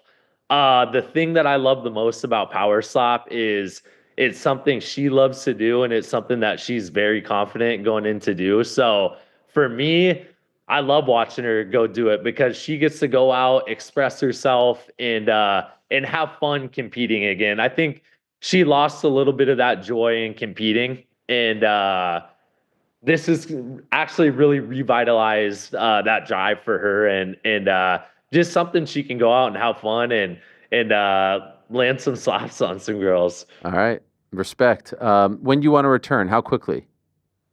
Man, we head over to Vegas on Monday for her to compete next week, and I plan to just be right back into the gym. So I really, obviously the Miami card's filled up right now, but I'm gonna stay ready, and I want to be, you have him on right after me, Diego Lopes. He's a great example of, taking opportunities and seizing them and not turning people down, and look at where it's gotten him now. So I want to be the same way. I hope to compete definitely before the summer, and I would love to get 3 more in before the year's over. Love it.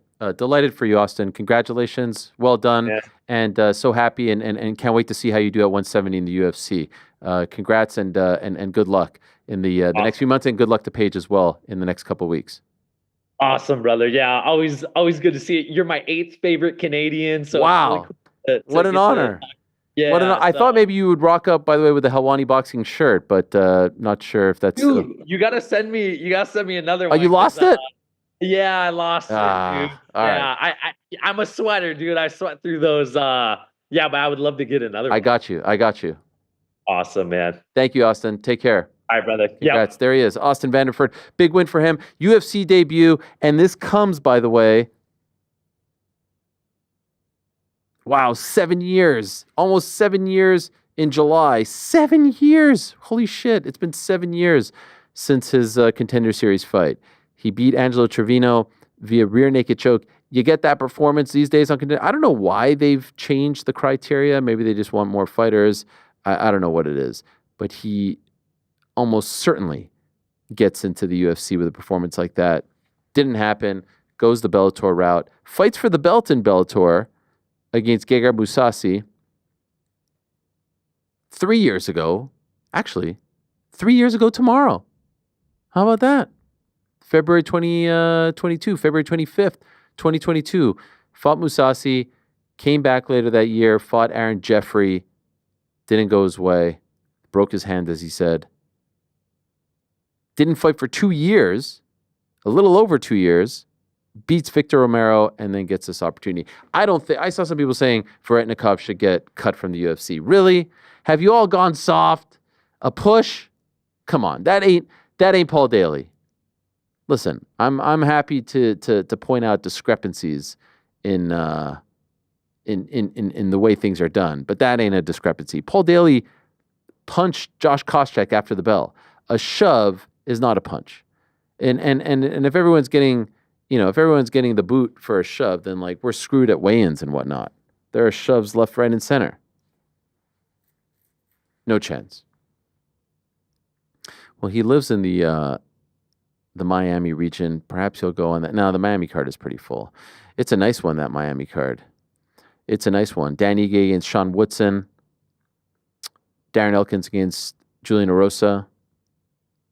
Chase Hooper against Jim Miller. Virna Janjiroba against Jan Shaunan. Jeff Neal against Carlos Praches. What a fight that is. Yair Rodriguez against Patricio Pitbull. Nikita Krylov against Dominic Reyes. Michael Chandler against Paddy Pimblett. And the main event, Alexander Volkanovski against Diego Lopes for the vacant UFC featherweight championship. And the man himself, Diego Lopes, who is getting this opportunity, what a story he has been. And it's almost like he manifested this, like he willed this into existence. Wasn't quite sure who he'd be fighting, but he is fighting for the official title on April 12th is Diego Lopes, and he's kind enough to join us right now. So let us say hello to Diego Lopes right here now. Oh, is he here? Where is he? Is he there? Un momento, por favor. Okay. I wasn't sure which way we were going there. We went to this guy. Is he there? There he is. Hello, Diego. How are you? Good, bro. How are you? I'm doing very well, and we're here with your interpreter, Edgar, as well, so thank you very much to him for the help. Diego, can I ask you, when did you find out that you'd be fighting for the vacant title? How long ago? This deal is done, I think, 2-3 weeks ago. I'm going to Australia with my manager for the event, the UFC Australia. I have one meet with UFC. The deal is done, Okay. And by the way, your English is getting so much better. Well done. Yeah, I'm try this time. I'm try. I hook my English. I have Edgar here because the same times I don't understand too much words, but I try this time. Okay. You were saying over the last few months, you were saying, interim fight against Volkanovski or I fight for the belt. Were you surprised that it played out this way, that it's you versus Alex for the vacant title, or is this how you thought it was going to play out all along? Yeah, I a little bit surprised because I know ideas the Elias movie 100% for the 55. But I'm a little bit surprised, but I 100% is the como se seguro. I have tenía 100% la seguridad de que iba a pelear por un título en mi próxima pelea, ¿no? Pero no pensaba que iba a ser por el título vagante, pero ahora que es por el título vagante estoy muy contento y emocionado. He said he was sure that he was going to fight for the title his next fight, but he wasn't. He's surprised that he's fighting for a vacant title this time, so he's very excited for the opportunity. There had been some talk of maybe an interim title or you fighting in Mexico. Were there any other opportunities that were presented to you before this one was finally agreed upon? Were there other fights, other dates that you thought maybe you would have to be competing in? ¿Me ayudas, Edgar? Sí, habían hablado de que posiblemente pelearas por el título interino o tal vez pelear en México, pero habían otras oportunidades que te dieron para pelear en otras carteleras. No, I think the first time is the same. The same time is the goals is the fight for the title. No, I talk my manager, I talk my team. As the goals, the fight for the title. As the possibility to fight in Mexico is not real. Only UFC say maybe you fight in Mexico City, but no, I don't have the one deal for this fight. No. 2 weeks before UFC say this for me, UFC offers for the fight for the title. So at this point, we're all kind of wondering where Alex is in his career because he has taken a year off. He's coming off the 2 losses, and he looked invincible for so long. Based on what you see from him, what you know about him, where do you think Alex is right now in his career? ¿Ves? Sí. So, todos viendo a Alex pelear por el título, previamente ser el campeón, pero ahora tomándose un año de descanso. ¿Tú cómo lo ves en esta pelea? I think now Alex is going better, right? The guy stays the rest 1 week, only training, rest, stay healthy for the your next fight. No, the Alex is 100% secure for the next fight for the title. No, I think the guy stay in the preparation for so long time. I think now is a good time for Alex. You come back, but I'm still here, bro. I'm still here for the fight. I have a great opportunity in my hands. Yeah, I'm ready for a big fight for face Alex. The fight that he lost against Islam, the second fight where he was knocked out, there's not much to learn. It was a very quick fight. But from the Topuria fight, did you learn anything from that fight as to how to beat him? Con la pelea de Islam, obviamente fue rápida y no hubo mucha oportunidad de aprender esta pelea, pero contra la pelea de Topuria, ¿tú qué aprendiste de esa pelea de tu oponente Volkanovski? I learned so much because this is the interesting fight, right? Elias maybe the similar style is the similar style for me. I'm so aggressive for the front, Elias Sam, but it's the different for this fight. I'm long and I'm a tall guy. Alex, I think it's your whole career in UFC. The only fight for this guy tall, right? I think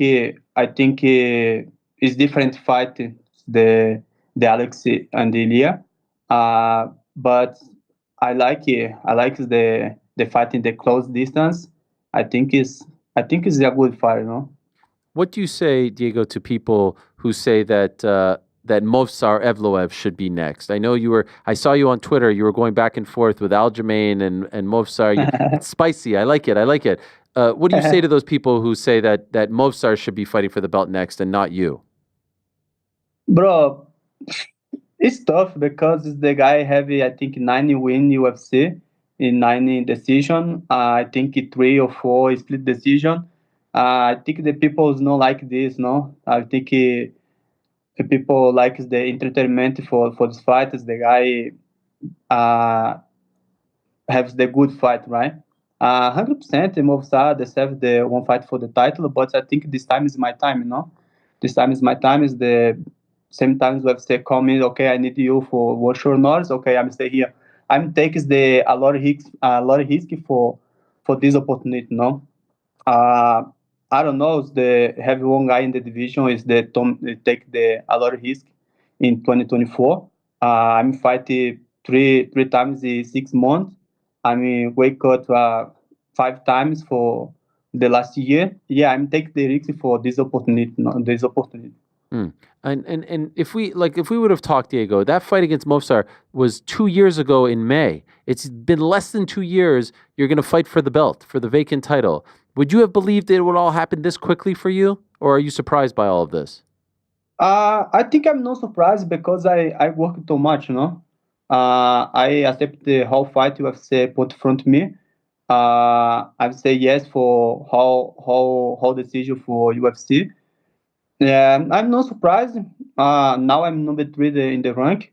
Who's the next for the title? No, I think Ilya is the vacant the title. Only me, Alex is staying in the top for the fight. I respect for Movsar culture, but I think in April, in May is the Ramadan, right?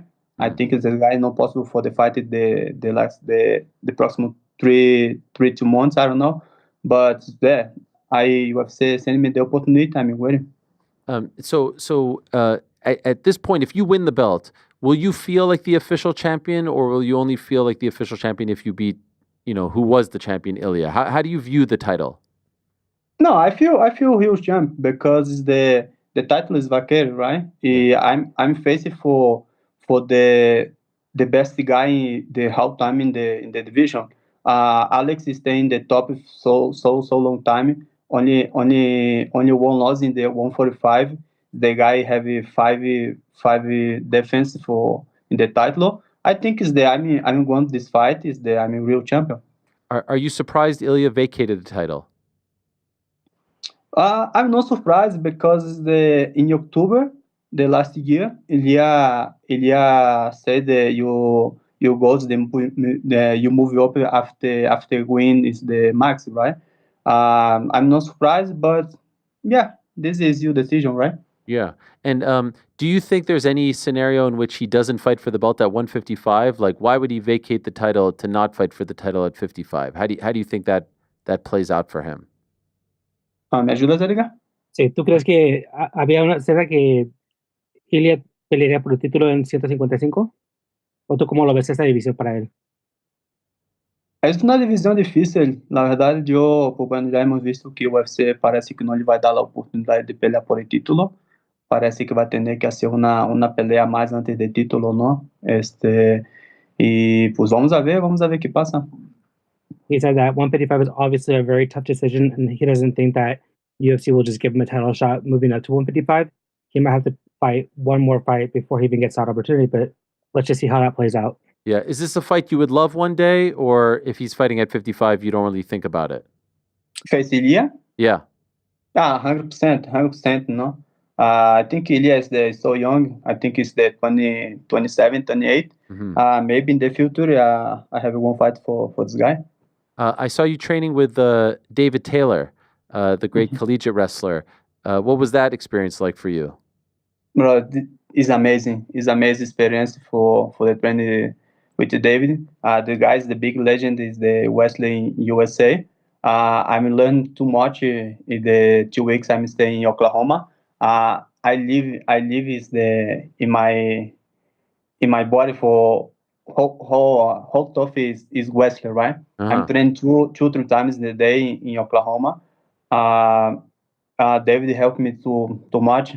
Now this week one coach is from Oklahoma is coming for my training camp. I'm so happy for David open the door the Oklahoma State for me training. Will he be in your corner for the fight? I don't know. I need to talk to David. I need to talk to David because the guy have a lot of work with the guy in the college in the Oklahoma State. But I think David is coming for the fight. Okay. I need to ask. I need to ask David. Yes, that would be amazing. And I also saw a photo of you and Alex Pereira. I think it was in Sydney when you were there. I think you were training together. Did you train with Alex? What was that like? Oh yes, Alex is my friend so long time. I met Alex in 2015. Oh wow! In São Paulo, I train not too much. I train sometimes the same hour at the gym. It's crazy because I'm staying the same car with Alex. I think 3 times or 4 times. And now I'm in Australia. I'm staying the same flight with Alex. Alex asked me, okay, go to train tonight or tomorrow. So okay, let me know, go to train. Yeah, Alex is a great dude. I love that. Like, are you actually like in there training with? Because he's a lot bigger than you. What are you actually doing together? Nah, but it's the easy training, you know. It's the circuit, it's the maybe drills. The guys, the youth training is good. I like the training Alex because the guy has different vision for the fight, right? But it's good. The lights party I have with Alex is good. It's good. No, not too much. I think 3-4 minutes, no more. Yeah, it's good training. So you have this massive fight coming up on April 12th. We also found out last week that Alexa Grasso is fighting in May in Montreal. Will you be able to help her as well? Obviously, you'll have the time after the fight, but before the fight, are you able to still be coach? Or now that you're fighting for the belt, is there no more coaching? Are you just focusing on yourself? 100% my focus is in the belt, but I'm still working with Alexa. At the same time, I'm staying in contact with Alexa. This is my life, bro. I enjoy too much teaching in the class, helping my students, helping my friends. 100%. I'm stay helping Alexa. Have you allowed yourself to think about what life will be like as UFC champion? Do you allow yourself to dream about this, or is that dangerous? ¿Me ayudas, Edgar? ¿Has tenido tiempo para pensar de tu vida después de ganar el campeonato y el cinturón o piensas que es muy peligroso pensar en esa forma aún? Yo creo que sí he pensado, la verdad, y yo creo que sé exactamente cómo manejar todo eso, porque no mucha gente sabe, bueno, algunas personas saben, pero yo pude vivir primero este lado como coach, ¿no? Cuando Alexa fue campeón, pude ayudar a ella a ser campeón, entonces yo pude ver todo lo que lleva la vida de un campeón, ¿no? Entonces yo creo que ya estoy bien entrenado para este momento. He said he has thought about it, and it's kind of nice that he's been with Alexa, been her coach, seen everything happen after the belt for her. It kind of gives him training for when he does it for himself. So he's pretty well prepared for that. Yes, you've been so close to it. You know what it kind of feels like, right? Yeah. It's an amazing thing. What a story. And I love that you have the necklace now. Dream, believe, achieve. Like your tattoo. Uh-huh. Who made that for you? There it is. You made it for yourself, or someone did someone make that for you? ¿Quién te hizo el collar o Ajá. Sí, fue una persona de California, se llama Phil. Es una persona, pues bueno, que me lo regaló para... Pues él se hizo muy amigo mío y bueno, me lo regaló. Él pues trabaja con joyería y me lo regaló y pues bueno, es algo que siempre cargo conmigo. It was a friend from California that works with a jeweler that made it for him. Another really good friend, so he sent out that piece for him. I love it. Last thing for you, Diego. What do you think? How does it end? What are you envisioning in your mind? How does the fight end? En tu mente, ¿tú cómo ves que acaba esta pelea con Volkanovski? Con mi mano arriba y con el cinturón en mi cintura. With his hand up and the belt on his waist. I love it. Good luck. Gracias, obrigado. Thank you. I appreciate it. And can't wait. And parabéns. Congratulations on getting the title fight. Thank you so much, bro. I hope in the next time my English stay better. Now I think I'm repeating too much word, but now you're good. I think the next time is better. You've come a long way. You've come a very long way. So well done. Yeah, thank you, bro. All right, there he is, Diego Lopes, and thank you very much to Edgar for helping him out as well. But he has certainly come a long way. There was a time when he first was introduced to us. He spoke no English, and I screwed up. I called it the Dream, Believe, Achieve tattoo. Of course, it's the Dream, Believe, Make It Happen tattoo. He did post a great picture. Speaking of his English or lack thereof when he first was introduced to us, of like those sit-down interviews when they play those packages before the UFC events, and this is when he was first introduced to us. It's a great photo. We have this photo from his. There it is. You may not know me now, but you'll remember me after the fight. And that was before the Movsar fight, a fight in which he took on short notice and lost. I think we know who he is. What a story. And that was less than 2 years ago. Who would have thought? As I think it was Austin who just said, like, he just takes his opportunities. He's involved in fun fights. And I remember, go back, we watched the Sphere card together in Las Vegas before we officially launched, and we did an somewhat impromptu, audio-only post-show. Do you guys remember this? And what did I say? Go back to the audio. I said, I'd love to see Diego Lopes versus Alex Volkanovski. What did I say? I said it. Now, did I think everything would turn out this way? It's kind of crazy. Who would have thought Ilia Topuria defends the title once and then vacates it? And here we are several months later, and it's Volk versus Diego Lopes for the vacant title. Thought maybe it would be either interim, number one contender, who knows? But here we are. Vacant title fight. Do you guys think Ilia ever moves back to 145, or do you think he's done? No chance. No chance. What's the point? Why have given it up now if you were just going to go back? Is it possible that he doesn't fight for the belt at 155? I just can't imagine. Yes. I just can't imagine it. Has anybody said it's a guarantee? No. So that it just doesn't strike me as good business to do that, unless they. I agree with you, but I think this was as big as a fighter as Ilia Topuria is for the UFC. I think that main event was more on their mind at the moment. We need this title to be defended, and this is how we get to it. Who's the favorite right now in this fight? Volkanovski or Diego? I'm going to say... I feel like it's got to be Volk. Last I looked, it was really close. Let me... Do you feel like it's a 50-50, a toss-up here? Probably pretty close. Yeah, I feel like it's Diego early, Volk as the rounds go along. 314. Volk minus 160, Diego plus 140. Yeah. What about Chandler Paddy? Is that on there? Paddy minus 150, Chandler plus 130. Yo, I wish I asked him about that. Is that surprising? I don't know. Chandler has lost several fights as of late. You also have to remember, but look who's losing. Popular fighters get more. Yeah, of bets. course. Especially. I don't know how many bets have been made on this. Though. Yeah, I mean, it is a month and a half away. So do I feel like the popular fighters end as the favorite. Do they start as the favorite? Do they open as the favorite? It's throughout the time, right? Because the people who bet on them are going to bet on them at the end. They're going to bet on them at the beginning. They're going to bet on them in the middle. It's the Cowboys. It's the Lakers. The line is always adjusted because they are just popular teams for people to bet on. Just curious, would it be smart for the odds makers to make the super popular fighter the dog, thus enticing more people to bet? No, because the line's always going to adjust. And then if you did that, you're now taking a bath on...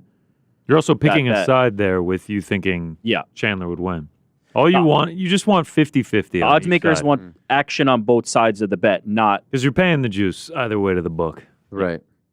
Wow, what a phrase. You're paying the juice either way to the book, meaning you're paying the book. Yeah, the VIG, if you have a minus 110 fight and you get 50-50 action on each side, you're going to make money because of the VIG.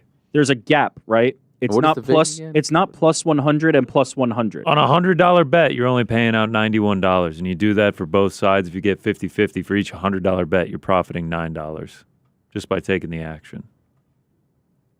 Both sides of the fight are not even odds, right? If you had a fight, there's no fight that's plus 100, plus 100. I mean, yeah, look at this. Michael Chandler is plus 130. Paddy Pimblett is minus 150. It's never going to be minus 150, plus 150. Right.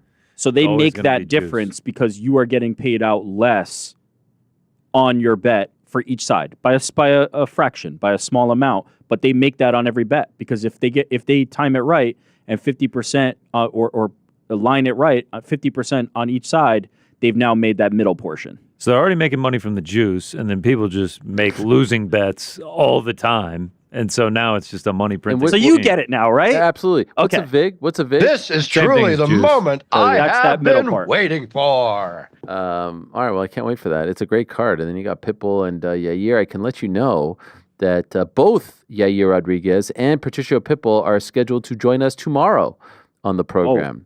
So how about that? Face-off? No face-off. And I can also let you know that Song Yadong is going to Oh! So we'll obviously be talking about what transpired on Saturday. One thing we didn't mention is it seems like Dana, he two things kind of got there's a lot in those post-fight wrap-ups, and it usually comes when there's good people asking good questions, and I thought that was the case this past Saturday. Seems like they are all but leaning towards Merab versus Sean O'Malley. Makes sense. I wonder if that ends up being the early June pay-per-view main event. Maybe here in New Jersey? Newark? Close to Long Island, Merab? I don't know. I mean, Sugar fighting anywhere. Well, they've also put Aljo, in Newark. Like, it would make sense, right? Yeah. So that was one thing. And then another one that was kind of there and flew under the radar, I thought. Someone asked him, all right, they're doing Valentina versus Manuel Fiorot in Montreal. Does he want Zhang to fight the winner? And he just said, yes. It was very to the point, one word. And that was as clear an indication that she's going to fight the winner. And, that fight is in 3 months. Maybe the winner turns around and fights by the end of the year and Zhang gets two. I mean, she will be, who picked her for? GC. Yeah, that's right. Right, I think I said she'll beat Tatiana Suarez and then move up to 125 and fight for the belt. Damn, just like that? That's what I said was going to happen. So we'll see. But yeah, no, that was very clear cut. He doesn't usually make it that clear cut. Imagine, though, if Fiorot wins. Not quite as big, but still. Well, If I'm Zhang, is Zhang gonna have to vacate the 115 belt? It depends on if they need that for a main event or a co-main event. The reality is that's never the headliner on a card. That's typically always going to be the co-main event. And also, the women fight so infrequently, she could very realistically defend both those titles. Yeah.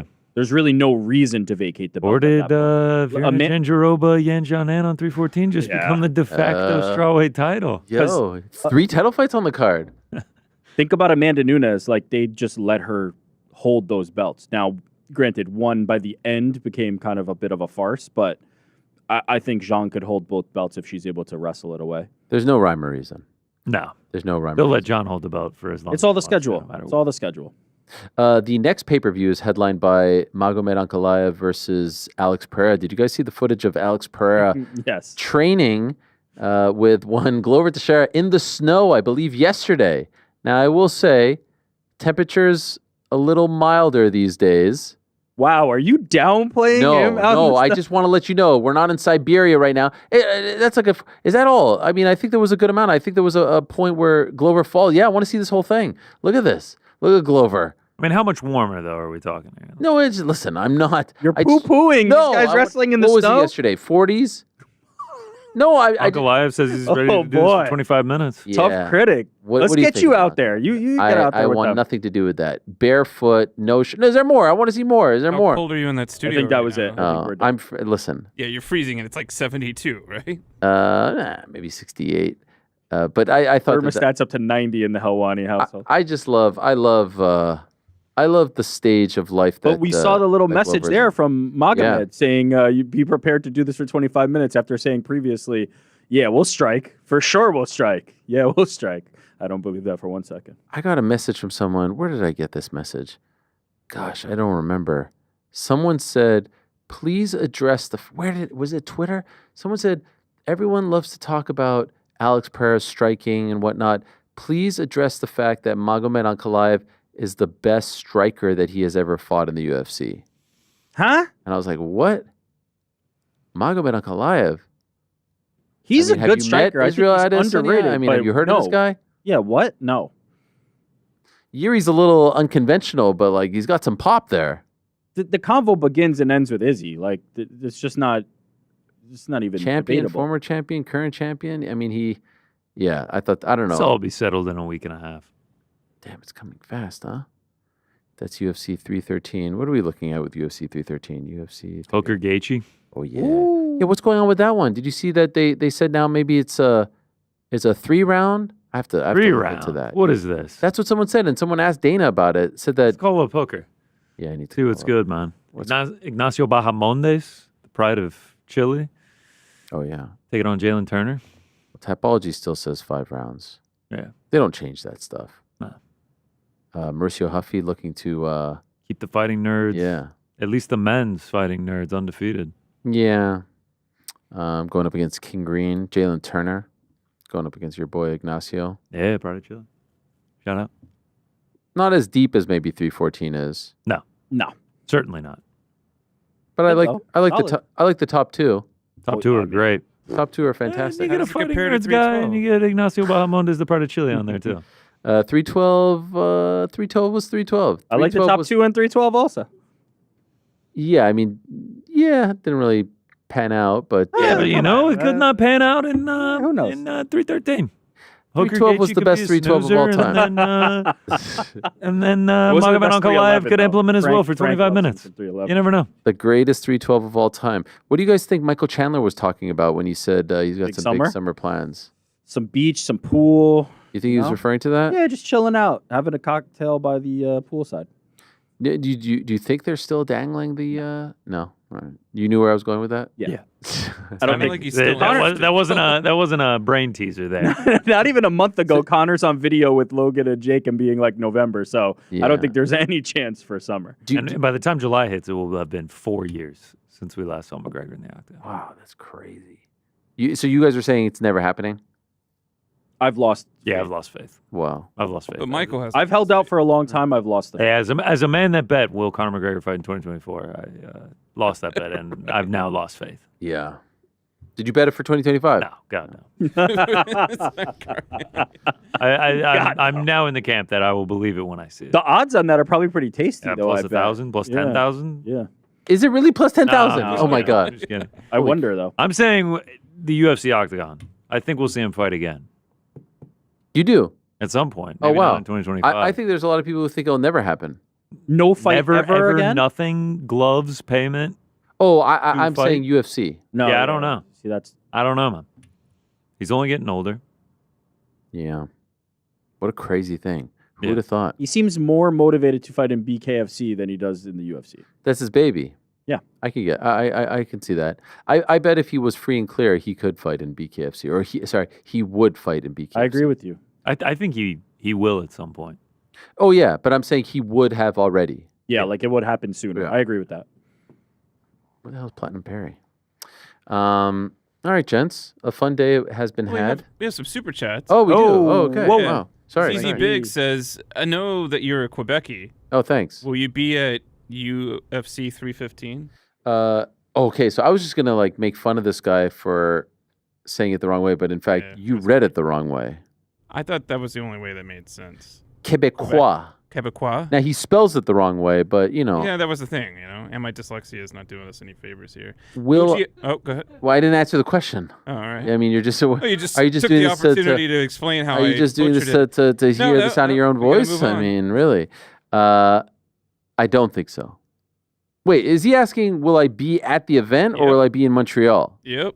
Which one? Either one. Will you be at UFC 315? Question mark. Are those two things different? Was there a possibility to be in Montreal but not at the event? Yeah, sure. I mean, I've been to, we were there in Vegas, the Sphere Card. Are we going? Are you dangling a carrot? We're going to in front of Montreal? us? No. Are you kidding me? Come on, man. What are you doing? No, Orange but juleps on me. But you know what? Can I say something?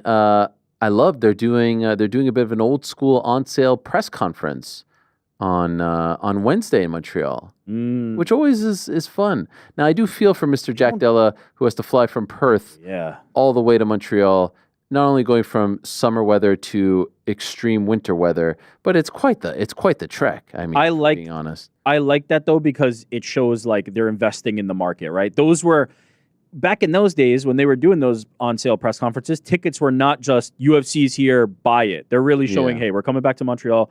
We're giving a good card.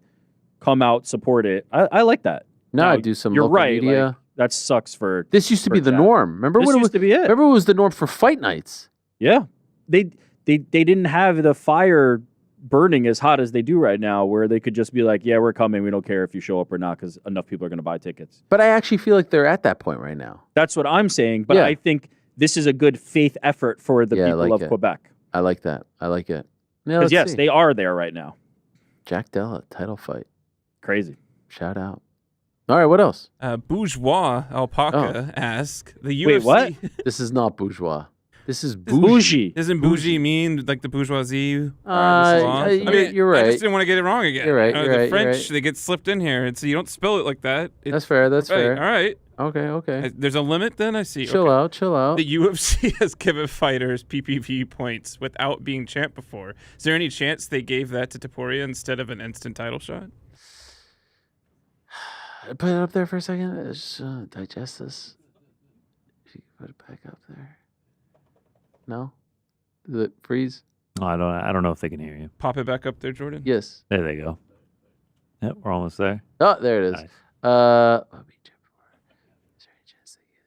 No. And also,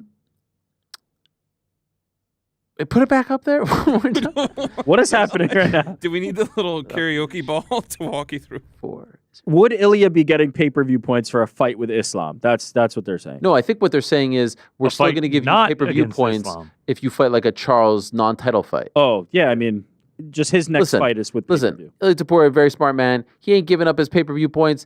I don't think he's giving up his title fights as well. That's my take. Now, have crazier things happen? Absolutely, where they're like, we need this for International Fight Week, and it's going to be... Here's the interesting thing. Are they going to wait to see what happens with Bilal and JDM, or are they going to book it before? Because this time they waited 2 months. That would be less than 2 months.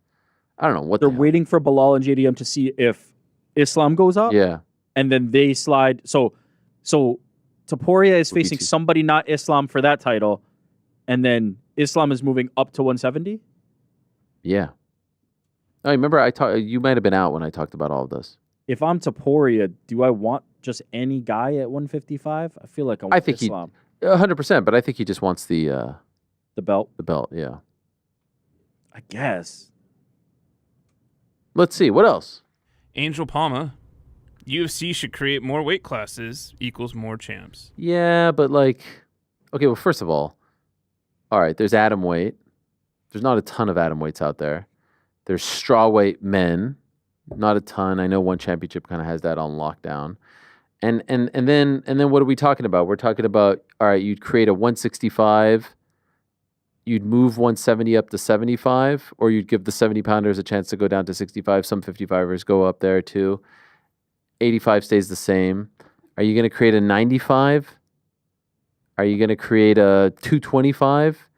Ultimately, I think you're just watering it down even more, and I don't think there's enough big names to populate those weight classes. So I would be surprised. I could see them introducing an atomweight, but they've had the opportunity to introduce 65 for a very long time, and they've not pulled the trigger for whatever reason. So at this point, I would be surprised, but who knows? The upper weight classes are also just so shallow already. Yeah. It would make more sense to do maybe like the 65 and move 70 up to 75, but anything else feels very difficult. Yeah. What else? Last one here. JC asks, Pantoja versus Kai Kara France, Pena versus Kayla on June 7th in NJ. So when does Merab versus Sugar happen? I feel like that needs to happen quite. You know what? Maybe not. I forgot. I forgot Merab just fought in January. Do you think how would that be received? I think that would be received pretty well. I'd love it. Those are Pantoja KKF and Pena versus Kayla. I feel like Pena versus Kayla feels like International Fight Week to me. Am I wrong? Maybe co-main. No, maybe. But you do need something. I mean, if you look at who's available, flyweight is available, bantamweight is Merab, featherweight fighting in April. Islam lightweight, TBD, the Bilal men's May. flyweight women's bantamweight combo could be tough for a pay-per-view. Yeah, but they're killing it. Middleweight DDP just fought. Pereira going to be fighting 10 days or so. John Jones, who the hell knows? Zhang waiting. Valentina fight. I mean, it's really down to flyweight, bantamweight, and women's bantamweight. If we are to assume that, there isn't going to be a lightweight title fight on that card, and I would be shocked if there is. So yeah, he's probably onto something. NJ Pack? Let's do it. I'm there. Favorite place on earth. What a time. All right, anything else, Frank? That's all she wrote, Governor. Thank you. A lot of great stuff on uncrowned.com. Tremendous weekend. There was great coverage of the card in Riyadh, great coverage of Saturday night in Seattle, great coverage of this morning in Japan. Nakatani with the big win. I love a good Monday morning, Tuesday morning, Japanese boxing card.